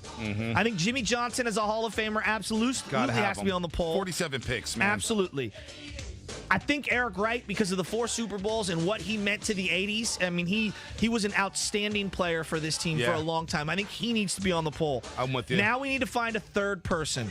Who is the fourth person, excuse me. Who is the fourth corner we're going to throw out? We need to pick 2 starters, but who are we putting out as our fourth guy? So you got Eric Wright. You have Deion Sanders. And Jimmy Johnson. You know what? Who's your fourth? I'm going Eric Davis. Eric Davis? I'm going Eric Davis. I think you're right. I'm going Eric Davis. I think for sure. Yeah, let's go Eric Davis. By the way, Jeff Fuller, strong safety, we didn't even mention. No, he was great. He was great. Come on, fantastic. Great. Tony Parrish, who's also at the top of a lot of the interception lists. I mean, I love Tony Parrish. He wasn't bad. When he broke his leg, that was heartbreaking. I'm cool with those 4 corners. Okay, let's throw those 4 corners on. Let's tell the people again who won our tight end position as voted on by the fans. 957 The Game on Twitter, on Twitch, on YouTube. The winner was George Kittle, 55% of the vote to start at tight end. To start at tight end. Wow. George Kittle over Vernon Davis and Brent Jones. Let's go around the room before we bring in Guru. Who are the 2 safeties you're selecting on the all-time 49er team if you had to, John Curley? Get that mic up, John Curley. He's not ready. Let's go. We got way too much going on. It's just like a circus going on back there. Joe Spadone's in the room. Joe Spadone, he don't know anything about the Niners. Carl Joseph. Stuart Schweigert. Mike Mitchell from Ohio University. Mike Mitchell had some years, though. Hey, he was a hitter. We got Guru on the line, though. Wow. 6'5" Lance Schulters. Hey, I love Lance Schulters. I do love Him Lance. and Zach Bronson, underrated combination. I'll never forget. For some reason, the only highlight of sick of Tennessee. The only highlight in my head for Lance Schulters was when Madden had the clicker. Yeah. And they were playing the Saints, and he popped Ricky Williams. And Matt was like, look at this. And Lance Schulters, boom. You see his helmet go one way, but he puts his shoulder there, boom. Look at this. And he kept clicking it, going backwards, forwards, rewind, fast forward. Lance Schulters had one of those interceptions in the famous game where Peyton Manning threw a ton of picks, and Jim Mora went crazy afterwards. Yeah. Zach Bronson had a great return in that game. Pick 6 in that game. Look pick 6. Come on, man. Zach Bronson also picked 6 against the Chicago Bears that year. And I remember there was this one Niner fan at Soldier Field. The stuff I remember is ridiculous. But he had a sign that said, the Niners are back. The Niners are back. It's the best. And young Bonte Hill in this room was like, yes, baby, the Niners are back. Let's bring in Guru, because I can tell you one team that is not back. It's the Dallas Cowboys. The Dallas Cowboys I love you, have Gil. 9-8, 8-9 written all over them as Dak Prescott has to undergo another MRI for his shoulder. So let's hit the music, Langford. It's showdown time here on the Morning Roast. Forget that. I want to ask him about Ben Simmons. You don't want the showdown music? No, I want the music, but I'm saying forget the Cowboys. I want to ask Guru, because Guru is all in on hoops. He knows the Warriors inside and out. He watches League Pass. He's watching Ben Simmons. What do you think about Ben Simmons and the Warriors? Would you do a hypothetical trade? I'm not going to say who you'd give up and this and that. Just would you want Ben Simmons on the Warriors? Before I answer, Butch, I know Bonte loves me and I know you love me, but you don't love me like you love Steiny. You light up like a Christmas tree. So I'm sorry Steiny couldn't be here, but I'm going to answer that question for you, Butch. It's Belle Biv DeVoe. Life is about mental, and his mentals are fried. I would not trade Wiggins for Ben Simmons. I don't think he overcomes what happened. It was a tragic ending in the offs, guys. I don't want him anywhere with his non-offensive ass in a Warrior uniform. Give me Wiggins. All right, Belle Biv DeVoe. Dude, I know what Belle Biv DeVoe is. I know what their original group was. Do you guys know in the back of the glass, the youngins, who Belle Biv DeVoe is? I know that girl is Poison, but other than that. Oh, nice guy. Very good. Hey, nice guy. I love you, nice yeah, guy. nice Curly, guy knows music. Curly has no clue. Curly, your Irish Culture Center, you know what, has no idea who Belle Biv DeVoe is. No, he has no clue He's who just Bobby shaking his Brown head. is. He's not even going to fake the funk here. Ben Simmons. So we got a lot of calls today, Guru, on Ben Simmons. And look, I'm out on that because how can Ben Simmons and Draymond Green coexist on the floor at the same time? And I think Ben Simmons could finish, but a guy who took 4 field goal attempts in 7 fourth quarters of a series, I'm not. Unless you trade Draymond Green for him, then I'm out on it. And you know they're not doing that. Speaking of the big three. So I'm just out, guys. I know he was a sexy name. He's popular. He has skills, Shasky, but he's just not a fit, man. So just run it back with what you have, your new rookies and whatnot. But Ben Simmons, don't force it. And sometimes, again, the way that the playoffs tragically ended for him, I thought Giannis was going to be right next to him because it was bad. Giannis got up off the canvas. I think he's finished. I don't think he ever gets to what we thought he would be as the NBA baller, the next LeBron. Yeah. Just pass on that. What about Saturday? Yeah, come on. Saturday, I'm so fired up. We'll get to that in a second. Real quick on the Giants. I mean, this guy, Buster Posey, what? I can't believe the season he's having right now, Guru. I mean, to hit the ball to the opposite field of the over that archway, I didn't see the power returning for Buster Posey, and the way that they've handled when to play him, when not to play him.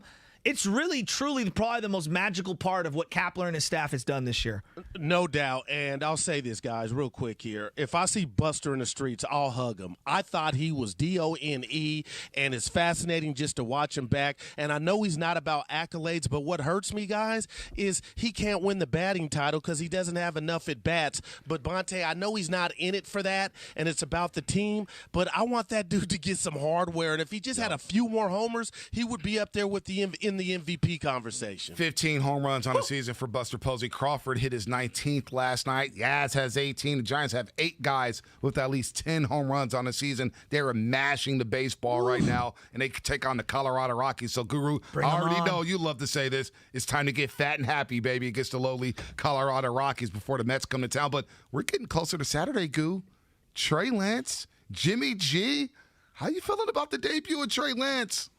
I'm ready for it. I'm not hating on Jimmy, and I'm giving you guys the award for starting the inferno of Trey Lance's start 2 Saturdays ago. But the more I think of it, guys, the more I can taste it.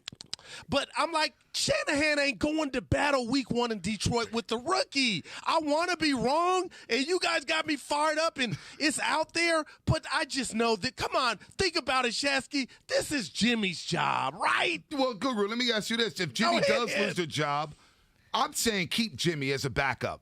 If something happens to Trey Lance, I know I got Jimmy Garoppolo at storage. If he does lose out on the job and he, gets benched before week 1 against Detroit, do you trade Jimmy or do you keep him as a backup? I think he mentally would be fried, and you try to trade him. I thought they should have traded him when they made the decision to put the ring on the finger of Trey Lance or Mac Jones, whoever the new quarterback was. Because, man, again, back to Belle Biv DeVoe, Shasky, it's mental, and Jimmy will be fried if he loses his job before week 1 in Detroit. I don't see it happening, but I want to see Lance. I'm done with Jimmy. I've seen that channel. I've seen that movie. Let's go with the next. I mean, that is 3 separate New Edition spin-off group references before 10 o'clock, folks. All right, Guru. We got JD in, too. Yeah, JD in for nice. dibs. No, stretch 5? Okay, that's nice. a problem. That's not a problem. So Kuminga. is such a Guru type of a player. He is. Keep it real. When I'm watching, I love him. How did you know? We know you, Guru. Hey, Guru, we love you, man. We know. Because That's God why. gives certain athletes gifts. This ain't nothing you can work on in the gym. He's got shoulder size, and he's got a mentality. I know he's raw, but I like what I see. And if, under the tutelage of Steph and the rest of the gang, Dre, he can be something special, man. So I don't know what he's going to be, but I'm intrigued. In that body, good Lord. Irrational confidence. Hey, man. Jonathan Kuminga. That's what Guru's basketball game should be called. Guru's got all the confidence in the world. Gu, I'm holding up a shirt right now on the YouTube. All right, it says Trey Lance will make you dance. Touchdown 49ers. It's from Uncle Charlie up in Sacramento. Uncle Charlie was the creator of this T-shirt. Why do you think that you created this slang when I know you heard it on our show first? Listen, no, and I love your show. I love you guys. I love Uncle Chuck. Juicy J had a song, Bands Make 'Em Dance. So when I heard Lance, I like wordplay. I said Lance will make him dance. So I don't steal nothing. But if you guys want to give it to Uncle Chuck and Sack, you got it. I love you so much, Moses Guru. Moody, you had him on the show yesterday. He goes 4-15. So I heard you say, oh, man, you know what? When you come on the Big 3 show in the midday, baby, you play well. Moses Moody went 4-15, although I like what I saw from him. It's not about the shots, right? At least he got the 15 attempts up, right, Guru? That's what you're impressed with. That's what school, exactly. I don't care if it goes in, Shasky. People, it's underrated to create a shot and have the confidence to take them. Field of Dreams anniversary, one of the guys on the show, that's their favorite movie. We'll get into that. And can Trey Lance really pull it off and start week 1? And are the Giants using the luck bucket too much? The luck bucket? Yeah. Oh, I've never even heard of that term. I kind of like it. I'm going to have to pay attention. But Shasky, I'm all in on it. But be honest, these last couple of games, last couple of weeks, things have just – the ball Saturday, Garcia drops it in right field. I could have caught that. Well, but it's a bit – You know what? Now I'm going to challenge you on this. I'm going to hit you fly balls, and we're going to see how many you're going to get. I think we should turn this into a video I'm concept. Sammy Sofa of softball. Arm, don't run on me. Center. No, seriously. Hey, no. Hey, I did see Guru's first pitch at the Coliseum. He may have hit 85 on the radar gun. Yeah, he also had some pop on it. Skipped it like 16 I don't know how to yards. act when people give me love. Thank you, B. You know what? I love you, Guru, as much as Shasky loves Steiny. I'm going to my car and listen. Have a good one, Gil. Hey, Guru, it's way too much love being thrown around here. Have a good show. JD in for Dibs. Steiny's going to be rolling as well. It'll be a fun show from 10 to 2. And don't forget, Bob Myers at 2:10. Joining DRK to talk about the Golden State Warriors and these young draft picks. Number 7 overall, Jonathan Kuminga. Number 14, Moses Moody. Going to be a fun day here at 95.7 Game. Giants and Rockies. And we're 2 days away from Trey making them dance at Levi's Stadium. Have a good day, everybody. Listen to Steiny, Dibs, and Goo from 10 to 2. Hell yeah! So I'm in the copter. I'm running camera.